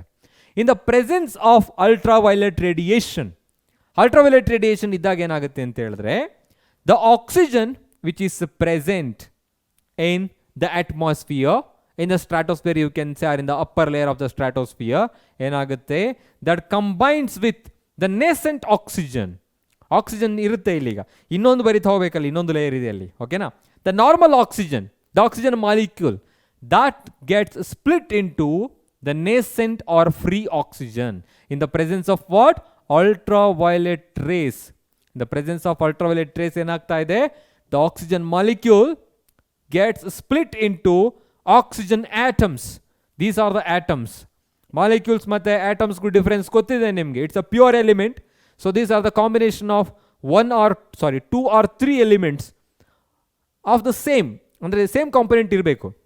ಹಾಗಾಗಿ in the higher level of the atmosphere, in the presence of high amount of ultraviolet radiation, the oxygen is getting split into nascent or free oxygen atoms. ಏನಾಗುತ್ತೆ, split ಆಗುತ್ತೆ. Next again, in the presence of ultraviolet radiation only, the oxygen molecule is combined with oxygen atom to become oxygen molecule again, having 3 atoms. ಅಲ್ಲಿ 3 atom oxygen atomsಗಳಿರುತ್ತೆ. ಹಾಗಾಗಿ in the presence of ultraviolet radiation ಏನಾಗುತ್ತೆ, again the oxygen molecule combines with a nascent oxygen or free oxygen to become O3. So ಇದನ್ನೇ ozone ಅಂತ ಹೇಳ್ತೀವಿ. So okay, so these are the 2 reaction you have to, very simple reaction, simplest ಅಂತ ಹೇಳ್ಬೋದು, ಹೌದಾ? So how the ozone layer is formed ಅಂತ ಕೇಳಿದ್ರೆ, in the higher level of atmosphere, near the stratosphere you can say, okay, the oxygen molecule O2 that get splits into oxygen atom, ಅದು oxygen atom ಆಗಿ split ಆಗುತ್ತೆ, nascent oxygen or free oxygen ಆಗಿ. Again, in the presence of ultraviolet radiation, ultraviolet rays ಅಲ್ಲೇ, the oxygen molecule O2 that combines with oxygen atom ಜೊತೆ combine ಆಗುತ್ತೆ, that forms O3, ಅದು ozone gas ಆಗಿ formation ಆಗುತ್ತೆ. So this is how ozone layer ಆ ozone molecule is formed. ಹೇಗೆ formation ಆಗುತ್ತೆ ಅಂತ ನೀವು ಅನ್ಕೊಬೋದು. ಓಝೋನ್ ಅಂತ ಹೇಳಿದ್ರೆ it is a net like structure or a glass like structure which is reflecting the ultraviolet radiation back to the exosphere. Are you thinking like that? ಇದೇನೋ ಒಂದು net like ಥರ ಇರುತ್ತೆ ಅಂತ ಹೇಳ್ಬಿಟ್ಟು. It is just a layer of gas. ಇದು normal ಆಗಿ ಇಲ್ಲಿ ಯಾವ ಥರ ಗಾಳಿ ಇದೆ ಅಲ್ಲೂ ಕೂಡ ಅದೇ ಥರ ಗಾಳಿ ಇರುತ್ತೆ. ಆದರೆ ಇಲ್ಲಿ ಟ್ರೋಪೋಸ್ಫಿಯರ್ ಅಲ್ಲಿ we are finding more oxygen, O2 ಇದೆ. But when you are moving up like that in the stratosphere, altitude ಜಾಸ್ತಿ ಆದ ಹಾಗೆ ಅಲ್ಲಿ ಒಂದು ಲೇಯರ್ ಆಫ್ ಗ್ಯಾಸ್ ಇದೆ. That layer of gas is called ozone. ಅದು ಓಝೋನ್ ಆಗಿರುತ್ತೆ. ನಾವು ಲೆಟ್ಸ್ ಅಂಡರ್ಸ್ಟ್ಯಾಂಡ್, ಇವಾಗ ಫಾರ್ಮೇಷನ್ ಹೇಗಾಗುತ್ತೆ ಅಂತ ತಿಳ್ಕೊಂಡು ನಾವು let's understand the significance of ozone. So why this ozone is very essential, ಯಾಕೆ ತುಂಬ ಇಂಪಾರ್ಟೆಂಟ್ ಆಗುತ್ತೆ? As I said, it is very essential to reflect the ultraviolet radiation which is coming from the sun back to the exosphere. Okay, so here sun is there that we have depicted, illustrated. Okay, here is the earth and earth is covered by air blanket. That air blanket is called atmosphere. Atmosphere ide, okay na? So the air blanket, the layer of air which is present around the earth is called atmosphere. There are many layers of atmosphere. Atmosphere allu kuda bekadashtu layers ಗಳಿರುತ್ತೆ. ಯಾವ್ಯಾವ್ದು ಇರುತ್ತೆ? The lower layer of the earth atmosphere is called troposphere. First one is troposphere. Okay, and the second layer is called stratosphere. Stratosphere. And the next layer is mesosphere. Mesosphere, thermosphere, thermosphere or ionosphere you can say. And the last one is exosphere. Exosphere. Okay, exo indicates the, outside anta artha. ಈಗ ಇಷ್ಟು ಲೇಯರ್ಗಳಿದೆ ಇಲ್ಲಿ, ಓಕೆನಾ? Troposphere ಅಂತ ಹೇಳಿದ್ರೆ it is suitable for living organisms having very very significant gases including the carbon dioxide and oxygen. ಈ troposphere ಅಲ್ಲಿ ಏನಿರುತ್ತೆ? Carbon dioxide ಜೊತೆಗೆ ಅಂದರೆ oxygen and carbon dioxide and other very essential gases including the nitrogen ಎಲ್ಲವೂ ಕೂಡ ಇಲ್ಲೇ ಇರುತ್ತೆ troposphere ಅಲ್ಲಿ. So that's why troposphere forms biosphere suitable for all life form. Next, when it comes to this particular segment, ಇಲ್ಲಿಗೆ ಬಂದರೆ this is called, ಇಲ್ಲಿಂದ ಇಲ್ಲಿಗಿರೋದು, okay, so this is called stratosphere. ಇದನ್ನು ಸ್ಟ್ರಾಟೋಸ್ಫಿಯರ್ ಅಂತ ಹೇಳ್ತೀವಿ. ಸೊ ಇಲ್ಲಿ ಎರಡು ಲೇಯರ್ಗಳ ಮಧ್ಯದಲ್ಲಿ ಇನ್ನೊಂದು ಲೇಯರ್ ಇರುತ್ತೆ. Okay, the layer present between the troposphere and the stratosphere is called tropopause. Likewise, the layer present between the stratosphere and the mesosphere is called stratopause or the ozone. The ozone is located here. I'm just writing. So here the ozone is present. Illide ozone. Writing it as O3. What is the main function of the ozone? The significance of ozone. This ozone layer have an ability to reflect the ultraviolet radiation which is coming from the sun. And also they have ability to absorb it. ಯಾಕೆ absorb ಮಾಡಬೇಕು?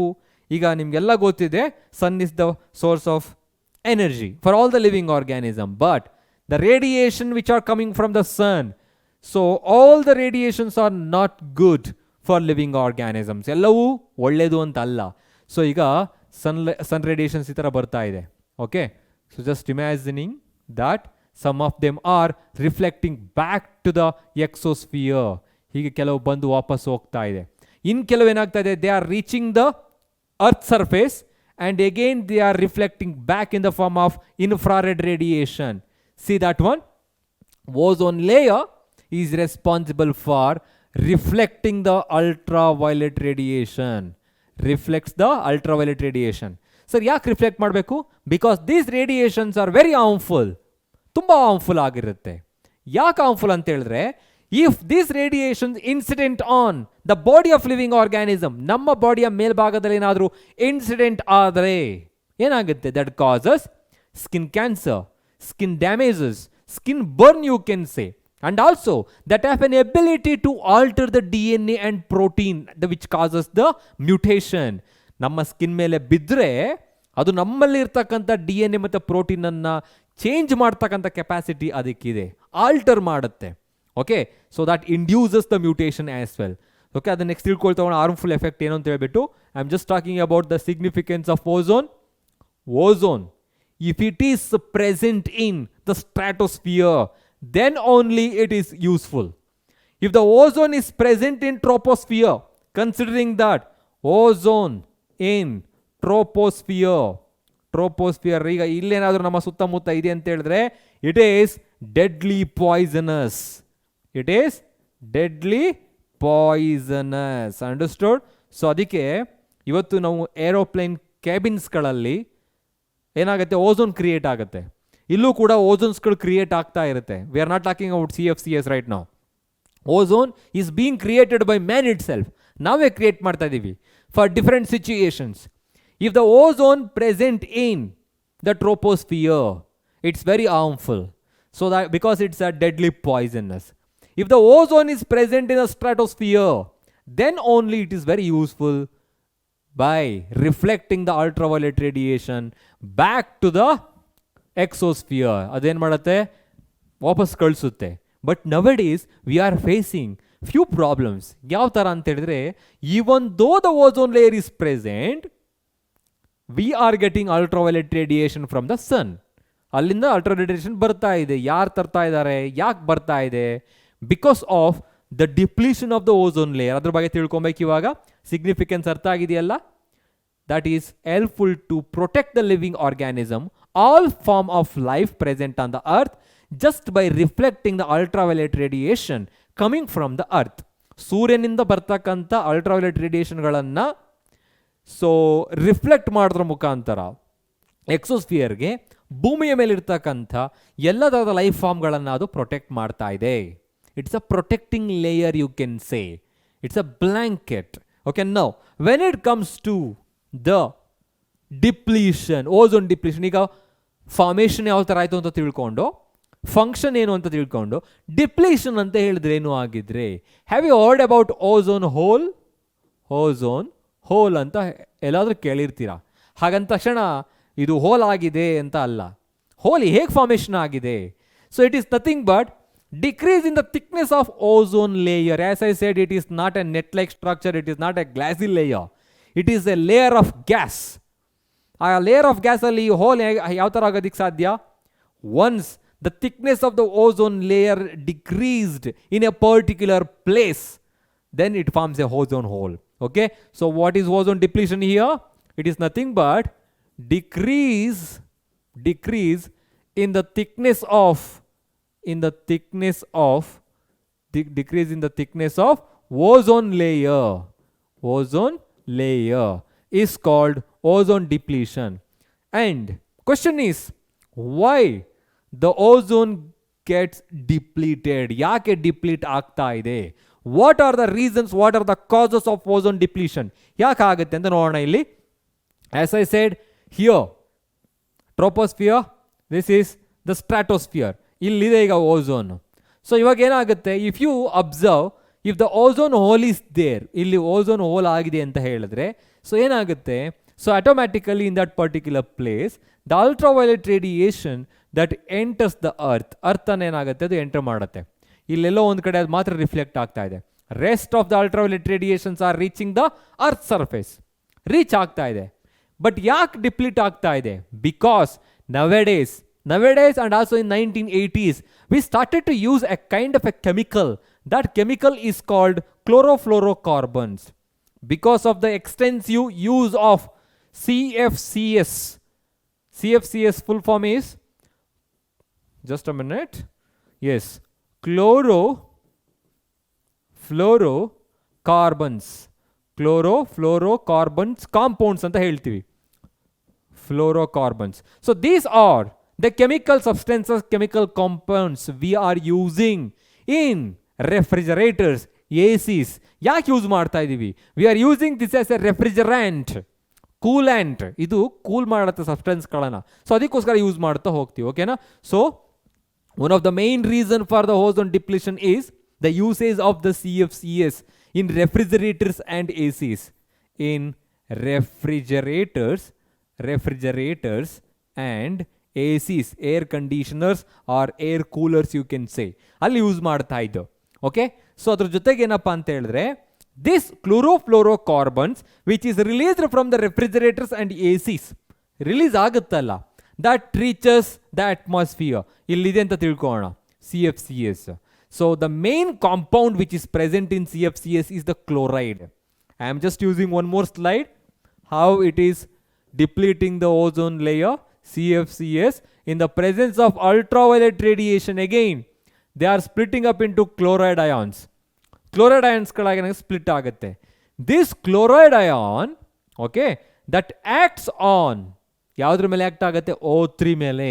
So O3, so in the presence of chloride ion, they are converting it to O2 and O. See, ಯಾವ ಥರ ಅಂದರೆ ಈ ultraviolet radiation ಎರಡು ಥರನೂ act ಮಾಡುತ್ತೆ.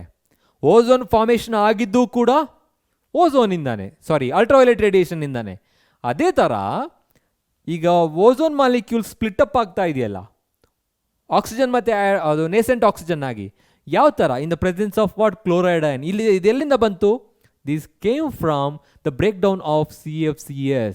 Each and every chlorine atom have capacity to destroy more than 1 lakh of oxygen molecule. Okay, ಒಂದೇ ಒಂದು chloride ion ಸಾಕು 1 ಲಕ್ಷ ಓಝೋನ್ ಮಾಲಿಕ್ಯೂಲ್ಸ್ಗಳನ್ನ ಡೆಸ್ಟ್ರಾಯ್ ಮಾಡೋದಕ್ಕೆ. ಓಕೆನಾ? So that's why UNEP, have you heard about that? UNEP. See DDT ಅಂದ್ರೇನು? Okay, CFCs ಅಂದ್ರೇನು? UNEP, GFC, DFC ಎಲ್ಲ full form ಗೊತ್ತಿರಬೇಕು, expansion ಗೊತ್ತಿರಬೇಕು. UNEP ಅಂತ ಹೇಳಿದ್ರೆ United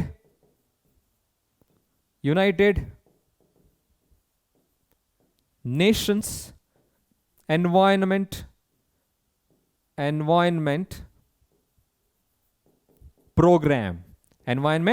program. Okay, so actually that was held in the year 1987 ನಲ್ಲಿ. It is also called Montreal Protocol. ಇದನ್ನ Montreal Protocol ಅಂತ ಹೇಳ್ತಾರೆ. ಮಾಂಟ್ರಿಯಲ್ ಪ್ರೋಟೋಕಾಲ್ ಯಾಕೆ ಇದನ್ನ ಮಾಡ್ತಾರೆ ಅಂತ ಹೇಳಿದ್ರೆ, because to curb the emission of CFCs or any other kind of chemical substances which causes the ozone depletion. Ozone ಡಿಪ್ಲೀಷನ್ನ ಕಾಸ್ ಮಾಡ್ತಕ್ಕಂಥ ಯಾವುದೇ ಸಬ್ಸ್ಟೆನ್ಸ್ಗಳೇನಿದೆ, ಆ ಎಮಿಷನ್ಗಳೇನಿದೆ, ಅದನ್ನು ಚೆಕ್ ಮಾಡಲಿಕ್ಕೆ, ಚೆಕ್ ಅಂತ ಹೇಳಿದ್ರೆ ಕಂಟ್ರೋಲ್ ಮಾಡಲಿಕ್ಕೆ ಈ ಮಾಂಟ್ರಿಯಲ್ ಪ್ರೋಟೋಕಾಲ್ ಮಾಡ್ತಾರೆ. So there after at the level of 1986, ನಿಮ್ಮ ಟೆಕ್ಸ್ಟ್ ಬುಕ್ಕಿನಲ್ಲಿದೆ, ಅಟ್ ದ ಲೆವೆಲ್ ಆಫ್ 1986 ಇಂದ ಏನಾಗುತ್ತೆ ಅಂತ ಹೇಳಿದ್ರೆ, they force to agree that each and every manufacturing company, CFCs manufacturing companies ಏನಿದೆ, they need to stop all the refrigerators so which is having CFCs. From there onwards, ಅವಾಗ್ಲಿಂದ ಏನು ಮಾಡ್ತಾ ಹೋಗ್ತಾರೆ, each and every companies, they need to manufacture the refrigerators which are free from CFCs. ಕ್ಲೋರೋಫ್ಲೋರೋಕಾರ್ಬನ್ಸ್ಗಳನ್ನ use ಮಾಡೋ ಹಾಗಿಲ್ಲ. ಹಾಗೆ ಇನ್ನೇನು use ಮಾಡ್ತಾ ಹೋಗ್ತಾರೆ, ಹೈಡ್ರೋಕ್ಲೋರೋಫ್ಲೋರೋಕಾರ್ಬನ್ಸ್ ಅಂತ ಹೇಳ್ತಾರೆ, ಅಂದರೆ HFCs, ಹೈಡ್ರೋಫ್ಲೋರೋಕಾರ್ಬನ್ಸ್ ಅಂತ, ಅದನ್ನು ಯೂಸ್ ಮಾಡ್ತಾ ಹೋಗ್ತಾರೆ ಇವತ್ತು. ಓಕೆನಾ? I will repeat that once again. So what is that main concept we have discussed here? We can observe ozone depletion. Ozone depletion ಅಂತ ಹೇಳಿದ್ರೆ that is nothing but decrease in the thickness of ozone layer. Ozone ಲೇಯರ್ನ thickness ಕಡಿಮೆ ಆಗೋದಕ್ಕೆ ozone depletion ಅಂತ ಹೇಳ್ತೀವಿ. ಅದು ಯಾಕೆ ಕಡಿಮೆ ಆಗುತ್ತೆ ನೋಡೋಣ. Because of increase in the usage of the chemical compound called CFCs, called chlorofluorocarbons. So that we were using as a coolant, as a refrigerant in refrigerators as well as in ACs. ಅಲ್ಲಿ use ಮಾಡ್ತಾ ಇದ್ದು. ಅದು ಯಾವ ಥರ ಅದು affect ಮಾಡ್ತಾ ಇತ್ತು ಅಂತ ಹೇಳಿದ್ರೆ, actually the chlorofluorocarbons in higher altitude, that is broken down into chloride ion in the presence of ultraviolet radiation. These chloride ions have capacity to split up the oxygen into oxygen molecule, ozone into oxygen molecule and free oxygen convert ಮಾಡ್ತಾ ಇತ್ತು. So by that way, that was depleting the ozone layer. In 1987 ನಲ್ಲಿ ಏನಾಗುತ್ತೆ ಅಂತ ಹೇಳಿದ್ರೆ, so UNEP, United Nations Environmental Program, that is also called Montreal Protocol. So ಅಲ್ಲಿ ಒಂದು committee ಮಾಡ್ತಾರೆ. Okay, discussion ಆಗುತ್ತೆ. So there after they agree to stop the manufacturing of refrigerators ACs which are having CFCs ಇರ್ತಕ್ಕಂಥ ರೆಫ್ರಿಜರೇಟರ್ಗಳನ್ನ ACsಗಳನ್ನ manufacture stop ಮಾಡಬೇಕು ಅಂತ ಅಲ್ಲಿ ಏನಾಗುತ್ತೆ, ಒಂದು ತೀರ್ಮಾನ ಆಗುತ್ತೆ. ಅಲ್ಲಿಂದ ಇವತ್ತು ತುಂಬ ಕಡಿಮೆ ಆಗ್ತಾ ಇದೆ. They R not using CFCs right ನಾವು. ಯೂಸ್ ಮಾಡಿದ್ರೂ ಕೂಡ ನಾವು ಅವ್ರ ಮೇಲೆ ಕಂಪ್ಲೇಂಟನ್ನು ಲಾಡ್ಜ್ ಮಾಡ್ಬೋದು. ಓಕೆನಾ? So that is the thing. So next, when it comes to the ozone depletion effects, ಏನೇನು ಎಫೆಕ್ಟ್ಸ್ ಇದೆ ಅಂತ ತಿಳ್ಕೊಳ್ಳೋಣ ಇವಾಗ. ಅಂದರೆ what if the ozone layer gets depleted, ಕಡಿಮೆ ಆದರೆ ಏನಾಗುತ್ತೆ ಸೊ ಏನಾಗುತ್ತೆ ಅಂತ ಹೇಳಿದ್ರೆ the ultraviolet radiation, especially we use to call it as ultraviolet B radiation that enters the earth, because ozone layer ಅಲ್ಲಿ ಇಲ್ಲ ಇವಾಗ, ಅದೇನಾಗುತ್ತೆ ಅಲ್ಟ್ರಾವೈಲೆಟ್ ರೇಡಿಯೇಷನ್ ಅರ್ಥನ ಎಂಟರ್ ಆದರೆ ಓಕೆ ಏನಾಗ್ಬೋದು, that alters the DNA, alters the DNA and protein present in living organisms that causes mutation. ಅದರಿಂದ mutation ಕೂಡ ಆಗುತ್ತೆ. ಓಕೆನಾ ಒಂದು. And second one is ultraviolet B radiation, as I said, that also causes skin allergies. Skin allergies. You can easily say skin cancer. Skin cancer na cause ಮಾಡುತ್ತೆ. And also, as I said, ultraviolet radiation or ultraviolet B, that also responsible for causing the inflammation of cornea.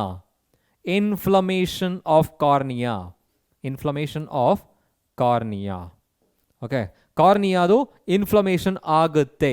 So ಈಗೇನಾಗುತ್ತೆ, cornea ಅಂತ ಹೇಳಿದ್ರೆ ನಿಮಗೆ ಗೊತ್ತಿದೆ ಇವಾಗ. Okay, that is a part of eyeball. So once that inflamed, that causes snow blindness. ಅಂದರೆ ನಿಧಾನವಾಗಿ ಏನಾಗ್ತಾ ಹೋಗುತ್ತೆ, ನಾವು ಕಣ್ಣನ್ನು ಕಳ್ಕೊತೀವಿ, ಸ್ನೋ ಬ್ಲೈಂಡ್ನೆಸ್ ಆಗುತ್ತೆ. ಕ್ಯಾಟ್ರಾಕ್ಟ್ ಅದು ಗ್ಲೋಬಲ್ ವಾರ್ಮಿಂಗಿಂದನೂ ಆಗುತ್ತೆ.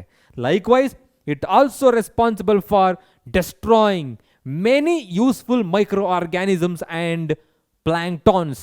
ಅಂದರೆ ಎಷ್ಟೋ ಥರದ್ದು ಪ್ಲ್ಯಾಂಕ್ಟಾನ್ಸ್ಗಳಿರುತ್ತೆ, ಅಂದರೆ ನದಿಯಲ್ಲಿ ಅಥವಾ ನೀರಿನಲ್ಲಿರ್ತಕ್ಕಂಥ ಪ್ರಾಣಿಗಳು, ಜಲಚರ ಪ್ರಾಣಿಗಳು ಅಂತ ಹೇಳ್ತೀವಿ. ಸೊ ಹಾಗಾಗಿ they may be causes the global disorders increase ಆಗುತ್ತೆ. ಓಕೆನಾ. ಸೊ ಅದ್ರ ಜೊತೆಗೆ ಏನಾಗುತ್ತೆ, so destroys useful micro organisms, useful ಮೈಕ್ರೋಬ್ಸ್ಗಳು ಜೊತೆಗೆ ಪ್ಲ್ಯಾಂಕ್ಟಾನ್ಸ್ಗಳು ಡೆಸ್ಟ್ರಾಯ್ ಆಗುತ್ತೆ. Planktons. See, so these are the things. What are the effects of ozone depletion? If the ozone layer gets deplete ಆದರೆ ultraviolet radiation enters the earth surface, ಅರ್ಥಕ್ಕೆ ಬರುತ್ತೆ, ಬಯೋಸ್ಫಿಯರ್ಗೆ ಬರುತ್ತೆ. So that finally ಏನಾಗುತ್ತೆ, ultraviolet B radiation which enters the earth surface alters or damage the DNA and protein, causes the mutation ಕಾಸ್ ಮಾಡುತ್ತೆ. Likewise, that ultraviolet B radiation causes the skin damage, skin burns and skin allergies. Finally, cancer ಅಂತ ಹೇಳ್ಬೋದು, skin ಕ್ಯಾನ್ಸರ್ನ ಕಾಸ್ ಮಾಡುತ್ತೆ. Ultraviolet radiation B, that causes the inflammation of the cornea. ನಮ್ಮ ಐಬಾಲದಿರ್ತಕ್ಕಂಥ cornea ಅಂತ ಏನು ಹೇಳ್ತೀವಿ, lens ಏನಿದೆ ಅದು ಇನ್ಫ್ಲಮೇಟ್ ಆಗುತ್ತೆ. And finally that leads to the blurring of vision called snow blindness. ನಿಧಾನವಾಗಿ ಬ್ಲೈಂಡ್ನೆಸ್ ಅನ್ನು ಕಾಸ್ ಮಾಡೋ ಚಾನ್ಸಸ್ ಇರುತ್ತೆ. And also this radiation that destroys most of the useful microorganisms and planktons. ಕೆಲವು ಜಲಚರ ಜೀವಿಗಳೇನಿದೆ ಅದು ಮೈಕ್ರೋ ಆರ್ಗ್ಯಾನಿಸಮ್ಸ್ಗಳನ್ನು ಡೆಸ್ಟ್ರಾಯ್ ಮಾಡುತ್ತೆ, ಗ್ಲೋಬಲ್ ಡಿಸಾರ್ಡರ್ನ ಕಾಸ್ ಮಾಡೋದಕ್ಕೆ ಚಾನ್ಸಸ್ ಇರುತ್ತೆ. ಓಕೆನಾ. So these are the effects of ozone depletion. Now when it comes to the next one, yes, managing the garbage. As you all know that garbage ಅಂತ ಹೇಳಿದ್ರೆ it's a place where we are dumping waste material. ಅಲ್ಲಿ waste material ಎಲ್ಲ dump ಮಾಡ್ತಾ ಇರ್ತೀವಿ. You can observe this picture. Okay, there are many plastics, tyres and many electric gadgets, everything we are dumping somewhere. ಎಲ್ಲ ಕಡೆ ಅದನ್ನು ಏನು ಮಾಡ್ತಾ ಇದ್ದೀವಿ, ಡಂಪ್ ಮಾಡ್ತಾ ಇದ್ದೀವಿ. ಯಾಕೆ ಆ ಥರ ಮಾಡ್ತಾ ಇದ್ದೀವಿ? Okay, so is there any solution for that? ಅದಕ್ಕೆ ಸೊಲ್ಯೂಷನ್ ಇದೆಯಾ, ಅದ್ರ ಬಗ್ಗೆ ತಿಳ್ಕೊಳ್ಳೋಣ ಈಗ. ಸೊ ಗಾರ್ಬೇಜ್ ಅಂತ ಹೇಳಿದ್ರೆ you can easily say wastes ಅಂತ ಹೇಳ್ಬೋದು. ಓಕೆನಾ. Whether they are dry waste or wet waste. ಅದು ಡ್ರೈ ವೇಸ್ಟ್ ಆಗಿರ್ಬೋದು, ವೆಟ್ ವೇಸ್ಟ್ ಆಗಿರ್ಬೋದು. ಕೆಲವು ಸಬ್ಸ್ಟೆನ್ಸ್ಗಳು ಈಸಿಯಾಗಿ ರಿಸೈಕಲ್ ಮಾಡ್ಬೋದು, ಕೆಲವು ಸಬ್ಸ್ಟೆನ್ಸ್ಗಳನ್ನ ರಿಸೈಕಲ್ ಮಾಡೋದಕ್ಕೆ ಆಗೋಲ್ಲ. ಓಕೆ, ರಿಸೈಕಲ್ ಮಾಡಬಹುದಾಗಿರೋದು, so which can be broken down into simple form, which can be broken down into harmless condition, they are called biodegradable substances. ಅದನ್ನು ಬ್ರೋಕ್ ಡೌನ್ ಮಾಡೋಕ್ಕಾಗಲಿಲ್ಲ ಅಂತ ಹೇಳಿದ್ರೆ ಅದನ್ನು ನಾನ್ ಬಯೋಡಿಗ್ರೇಡಬಲ್ ಸಬ್ಸ್ಟೆನ್ಸ್ ಅಂತ ಹೇಳ್ತೀವಿ. Anything, I am just talking about the garbage. It's very dangerous. ಈಗ ನಮ್ಮ ಬಾಡಿಯಲ್ಲೇ ಏನಾಗ್ತಾ ಇರುತ್ತೆ every time. So while the nutrition is happening right ನಮ್ಮ ಬಾಡಿಯಲ್ಲಿ ಮೆಟಬಾಲಿಸಮ್ ಆಗುವಾಗ many waste substances are being generate ಆಗ್ತಾ ಇರುತ್ತೆ. So those nitrogenous waste must be eliminated from our body. ನಮ್ಮ ಬಾಡಿಯಿಂದ ಅದು ಎಲಿಮಿನೇಟ್ ಆಗಬೇಕು. If we are not eliminating those waste substances ಏನಾಗುತ್ತೆ, finally that gets accumulated and becomes poisonous. ಅದು poison ಆಗುತ್ತೆ and that destroys different organ system as well. Likewise, if we are not disposing the garbage properly, ನಾವೇನಾದರೂ ಈ ಗಾರ್ಬೇಜನ್ನು proper ಆಗಿ dispose ಮಾಡಲಿಲ್ಲ ಅಂತ ಹೇಳಿದ್ರೆ finally ಏನಾಗ್ಬೋದು, finally that accumulates and that becomes a breeding place for many micro organisms and insect. ಅದೇ ಜಾಗದಲ್ಲಿ ಬೇಕಾದಷ್ಟು ಮೈಕ್ರೋ ಆರ್ಗ್ಯಾನಿಸಮ್ಸ್ಗಳು ಬೆಳ್ಕೊಳ್ಳುತ್ತೆ ವೆಟ್ ವೇಸ್ಟಲ್ಲಿ, ಓಕೆನಾ. ಅದ್ರ ಜೊತೆಗೆ ಏನಾಗುತ್ತೆ, that becomes a breeding place for the insect as well. ಅಲ್ಲಿಂದ ಎಷ್ಟೋ ಇನ್ಸೆಕ್ಟ್ಗಳು ಡೆವಲಪ್ ಆಗ್ಬೋದು. ದೋಸ್ ಇನ್ಸೆಕ್ಟ್ಸ್ ಮೈಕ್ರೋ ಆರ್ಗ್ಯಾನಿಸಮ್ಸ್ ಕಾಸ್ ಮೆನಿ ಡಿಸೀಸಸ್, ಬೇಕಾದಷ್ಟು ಡಿಸೀಸ್ಗಳು ಅಲ್ಲಿಂದ ಅರೈಸ್ ಆಗ್ಬೋದು. ಹಾಗಾಗಿ the management of the garbage is very important. ಅದನ್ನು ಯಾವ ಥರ ಮ್ಯಾನೇಜ್ ಮಾಡ್ತೀವಿ, ಸೊ ಅದನ್ನು. ಹಾಗಾಗಿ we are just talking about the substances waste we are generating. So they are called dry waste and wet waste. Every day, so a man is generating more than 6 kg of trashes. ಒಬ್ಬ ವ್ಯಕ್ತಿ ಒಂದು ದಿನಕ್ಕೆ 6 kg ಅಷ್ಟು ಥ್ರ್ಯಾಶನ್ನು produce ಮಾಡ್ತಾನೆ. Okay, for example if you are not generating anything, sir ನಾನು ಏನು ಬಿಸಾಕ್ತಾನೆ ಇಲ್ಲ ಸರ್ ಅಂತ ಹೇಳಿದ್ರೆ, ಇನ್ನೊಬ್ರು ಏನು ಮಾಡ್ತಾ ಇರ್ತಾರೆ, 12 kg ಅನ್ನು ಪ್ರೊಡ್ಯೂಸ್ ಮಾಡ್ತಾ ಇರ್ತಾರೆ. ಸರ್ ಒಂದು ವಿಲೇಜಲ್ಲಿ ಯಾರು ಪ್ರೊಡ್ಯೂಸ್ ಮಾಡ್ತಾ ಇಲ್ಲ ಸರ್ ವೇಸ್ಟನ್ನು ಅಂತ ಹೇಳಿದ್ರೆ, ಒಂದು factory or any other industry, they are producing lakh together kgs of trashes in a day. So that is nothing but in an average each and every man producing 6 kg of trashes ಅಷ್ಟನ್ನ produce ಮಾಡ್ತಾ ಇದ್ದೀವಿ. So those trashes, wastes, pollutant, we are classifying them into 2. ಅದನ್ನು 2 category ಆಗಿ classify ಮಾಡ್ತೀವಿ. So ಯಾವ್ಯಾವುದು, they are called biodegradable, okay, and second one is non-biodegradable ಅಂತ ಹೇಳ್ತೀವಿ. non-biodegradable.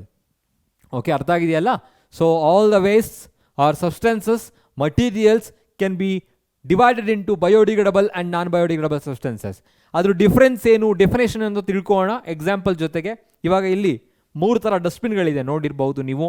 Okay, ನಾವು ಕೂಡ in Bangalore, in Mysore, we can observe.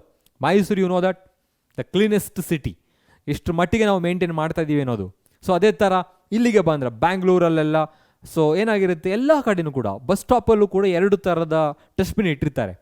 V are not following that properly.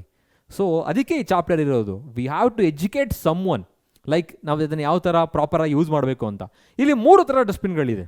ಅಲ್ಲಿ 2 ಥರ ಇಟ್ಟಿರ್ತಾರೆ. ಒಂದು ಒಣ ತ್ಯಾಜ್ಯ, ಇನ್ನೊಂದು ಹಸಿದು ಅಂತ ಹೇಳಿಬಿಟ್ಟು, ಅಂದರೆ dry waste as well as the wet waste ಅಂತ. ಇಲ್ಲಿಗೆ ಬಂದರೆ here you can observe this blue colour that indicates recycling items, anything that may be the plastic which can be recycle, the papers which can be recycle, that you can put in the blue dustbin. Likewise if the waste materials are wet in nature ಅಂತ ಹೇಳಿದ್ರೆ organic substances, you can say organic foods that you can keep inside the green dustbin. ಹೊರಭಾಗದಲ್ಲಿದ್ದರೆ ಹೇಳ್ತಾ ಇರೋದು, ನಿಮ್ಮ ಮನೆಯಲ್ಲಿದ್ದರೆ ನೀವು ಅದನ್ನು ನೀಟಾಗಿ segregate ಮಾಡಿಡ್ಬೋದು, dry ಮತ್ತು ವೆಟ್ ವೇಸ್ಟನ್ನು. ಇಲ್ಲಿ ರೆಡ್ ಕಲರ್ ಏನು ಇಂಡಿಕೇಟ್ ಮಾಡುತ್ತೆ, this red colour that indicates we need to keep something which can be recycled, which cannot be biodegradable as well sometime. For example, electronic gadgets and also heavy metals. So all these you can keep inside the red dustbin. Sir, idina yaake helta idivi anta ಹೇಳಿದ್ರೆ, the thing is we need to segregate the wet as well as the dry waste. That is the first step we need to take. So ಅಲ್ಲಿ first ಸ್ಟೆಪ್ಪನ್ನು ನಾವು ತೊಗೊಬೇಕಾಗತ್ತೆ. Okay, so next ಅದಾದಮೇಲೆ ರೀಸೈಕಬಲ್ ಸಬ್ಸ್ಟೆನ್ಸ್ಗಳನ್ನು separate ಮಾಡೋದು, heavy metals ಮತ್ತು electronic ಗ್ಯಾಡ್ಜೆಟ್ಸ್ಗಳನ್ನು separate ಮಾಡೋದಾಗಿರ್ಬೋದು, ಇದೆಲ್ಲ. ಈಗ next ನೋಡೋಣ, biodegradable and non biodegradable substances ಅಂದರೆ ಏನು. ಆ್ಯಸ್ ದ ನೇಮ್ ಇಂಡಿಕೇಟ್ಸ್, ಇಲ್ಲಿ ಡಿಫರೆನ್ಸ್ ಇದೆ, ತುಂಬ ಇಂಪಾರ್ಟೆಂಟ್ ಆಗುತ್ತೆ. ಸೊ ತಿಳ್ಕೊಳ್ತಾ ಹೋಗೋಣ ಏನೇನು ಡಿಫ್ರೆನ್ಸ್ ಅಂತ ಹೇಳಿಬಿಟ್ಟು. ಓಕೆ, ಫಸ್ಟ್ ಡೆಫಿನೇಷನಿಂದ ಶುರು ಮಾಡೋಣ. So first difference, biodegradable, any substances which can be easily broken down by the microbial activity or the biological process. They are called biodegradable substances. So biodegradable substances anta heladre any substances which can be broken down by microbial activities. Okay, activities ಅಂತ ಹೇಳ್ತೀವಿ. ನೀವು ಬೇರೆ ಬೇರೆ ಥರನೂ define ಮಾಡ್ಬೋದು. Any substances which can be easily broken down by the microbial activities, any substances which can be broken down by the biological process. So ಆ biological process ಯಾವುದು? Involvement of biological organism called micro organism. ಇಲ್ಲಿಗೆ ಬಂದಾಗ can not be broken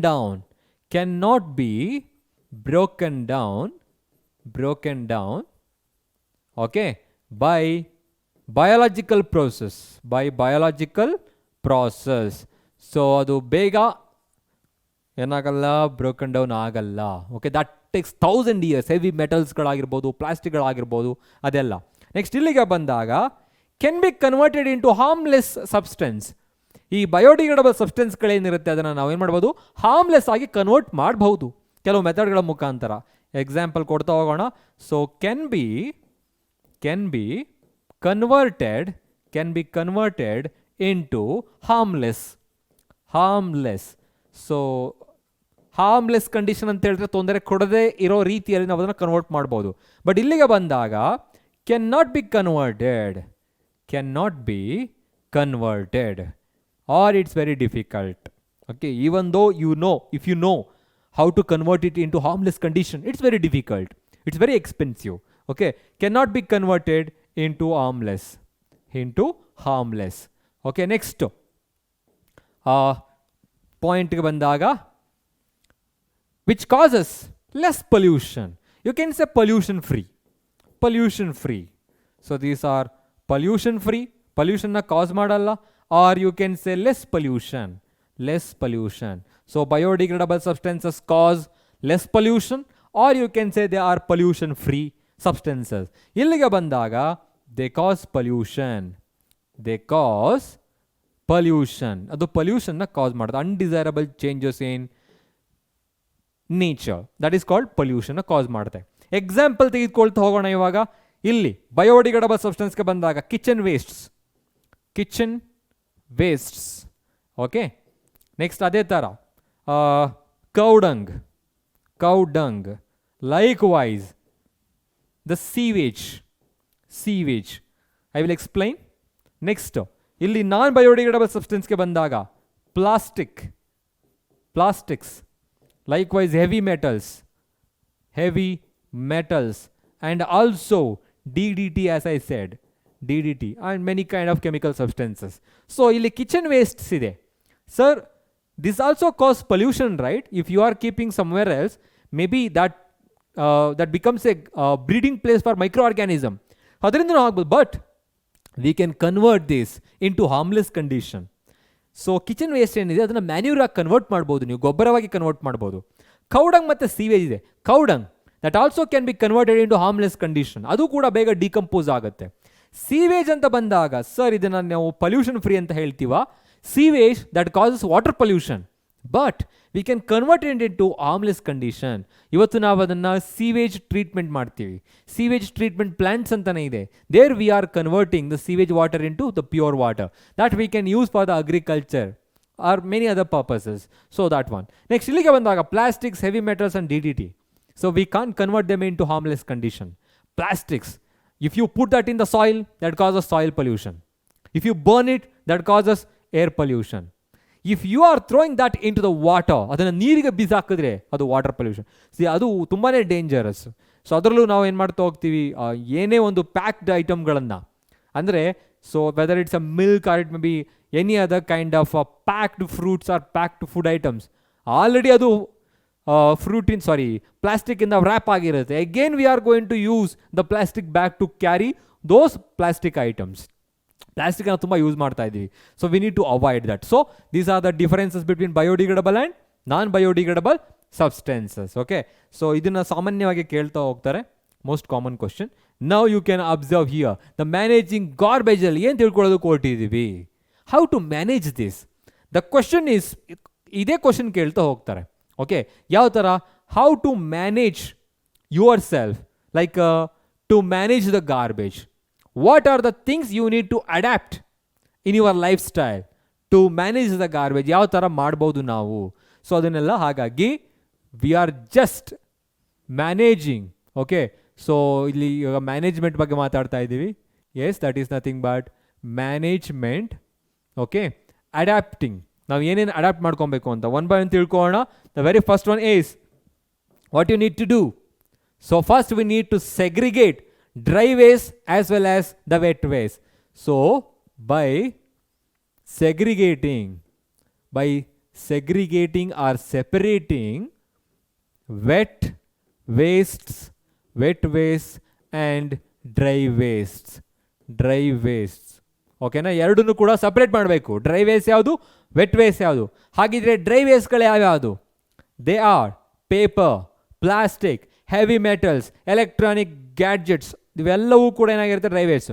vet waste ಅಂತ ಹೇಳಿದ್ರೆ that is nothing but the fruit peel or it's any kind of kitchen waste ಅಥವಾ food ಯಾವುದಾದ್ರೂ ಆಗಿರ್ಬೋದು, ಅದೆಲ್ಲ ಡ್ರೈ ವೇಸ್ಟ್, ವೆಟ್ ವೇಸ್ಟ್ಗಳಾಗಿರುತ್ತೆ. So next point ಬೇಕು ಅಂತ ಹೇಳಿದ್ರೆ ಅವೆರಡ್ರ ಬಗ್ಗೆನೇ ಬರೆಯೋಣ ಇವಾಗ. Okay, by reducing or you can say recycling, by recycling dry ವೇಸ್ಟ್ಗಳನ್ನು ರೀಸೈಕಲ್ ಮಾಡಬೇಕು. ಅಂದರೆ ಪೇಪರನ್ನು ಅಥವಾ ಪ್ಲಾಸ್ಟಿಕ್ಕನ್ನು ಅಥವಾ ಹೆವಿ ಮೆಟಲ್ಸ್ಗಳನ್ನು ನಾವೇನು ಮಾಡಬೇಕು, yes we need to recycle ಮಾಡಬೇಕು. ಆ್ಯಂಡ್ ನೆಕ್ಸ್ಟ್ ಬಂದಾಗ by converting okay wet waste. So dry waste ಬಗ್ಗೆ ಮಾತಾಡೋದು, ಇವಾಗ ವೆಟ್ ವೇಸ್ಟ್ ಬಗ್ಗೆ. By converting wet waste into manures ಅಂದರೆ ಗೊಬ್ಬರವಾಗಿ ಅದನ್ನು ಕನ್ವರ್ಟ್ ಮಾಡಬೇಕು. ಕಿಚನ್ ವೇಸ್ಟ್ಗಳನ್ನು ಒಂದು ನಿಮ್ಮ ಬೊಟಾನಿಕಲ್ ಅಥವಾ ಏನೋ ಒಂದು ಗಾರ್ಡನ್ ಇರುತ್ತಲ್ಲ, ಸೊ ಅಲ್ಲಿ ಒಂದು ಚಿಕ್ಕದಾಗಿ ಗುಣಿ ಮಾಡಿ ಅಲ್ಲಿ ನೀವು ಕಿಚನ್ ವೇಸ್ಟ್ ಹಾಕಿದ್ರೆ so that becomes fertilizer after 1 month. ಅದು ನಿಧಾನವಾಗಿ ಡಿಕಂಪೋಸ್ ಆಗುತ್ತೆ. ಸೊ ಹಾಗಾಗಿ by converting the wet waste into manures, so we can just manage the garbage. And also you know that by adapting 5 R's ರೂಲ್ಸನ್ನು follow ಮಾಡಬೇಕು. So ಆ ರೂಲ್ಸ್ಗಳು ಯಾವ್ಯಾವುದು ಅಂತ ಗೊತ್ತಿದೆ ನಿಮಗೆ. ಯಾವ್ಯಾವುದು? Yes, they are nothing but recycle, reuse, reduce, repurpose and refuse. ಏನದು ಹಾಗಿದ್ರೆ? By recycling the dry waste, by reusing the dry waste as well, and also any other reuse ಅಂತ ಹೇಳಿದ್ರೆ ಈಗ ವೆಟ್ ವೇಸ್ಟನ್ನು ನಾವೇನು ಮಾಡ್ತಾ ಇದ್ದೀವಿ, ಮ್ಯಾನ್ಯೂರ್ ಆಗಿ ಮತ್ತೆ ಯೂಸ್ ಮಾಡ್ತಾ ಇದ್ದೀವಿ. ಸೊ ಪ್ಲಾಸ್ಟಿಕ್ ಕವರನ್ನು ಎಲ್ಲಿ ತನಕ ಸಾಧ್ಯ ಆಗುತ್ತೋ ಅಲ್ಲಿ ತನಕ ರಿಯೂಸ್ ಮಾಡಬೇಕು, ಅದಾದಮೇಲೆ ರೀಸೈಕಲ್ ಮಾಡಬೇಕು. ರೆಡ್ಯೂಸ್, ಏನು ರೆಡ್ಯೂಸ್ ಮಾಡಬೇಕು? We have to reduce the usage of the non biodegradable substances just like plastic. Likewise repurposes, ಬೇರೆ ಬೇರೆ ಪರ್ಪಸ್ಗಳಿಗೆ ನಾವು ಅದನ್ನು ಯೂಸ್ ಮಾಡಬೇಕು. And refuse, just say no to ಪ್ಲಾಸ್ಟಿಕ್ಗಳಿಗೆ ನೋ ಹೇಳಬೇಕು. ಅಂದರೆ ಅದನ್ನು ಯೂಸ್ ಮಾಡೋಕ್ಕೆ ಹೋಗಬಾರ್ದು ಜಾಸ್ತಿ. ಅವಶ್ಯಕತೆ ಇದ್ದಾಗ ಯೂಸ್ ಮಾಡಬೇಕು, ಮತ್ತೆ ನಾವೇನು ಮಾಡಬೇಕು, ಅದನ್ನು ರೀಸೈಕಲ್ ಮಾಡಬೇಕು. ಓಕೆನಾ? So these are the rules we have to adapt. And adapt eco-friendly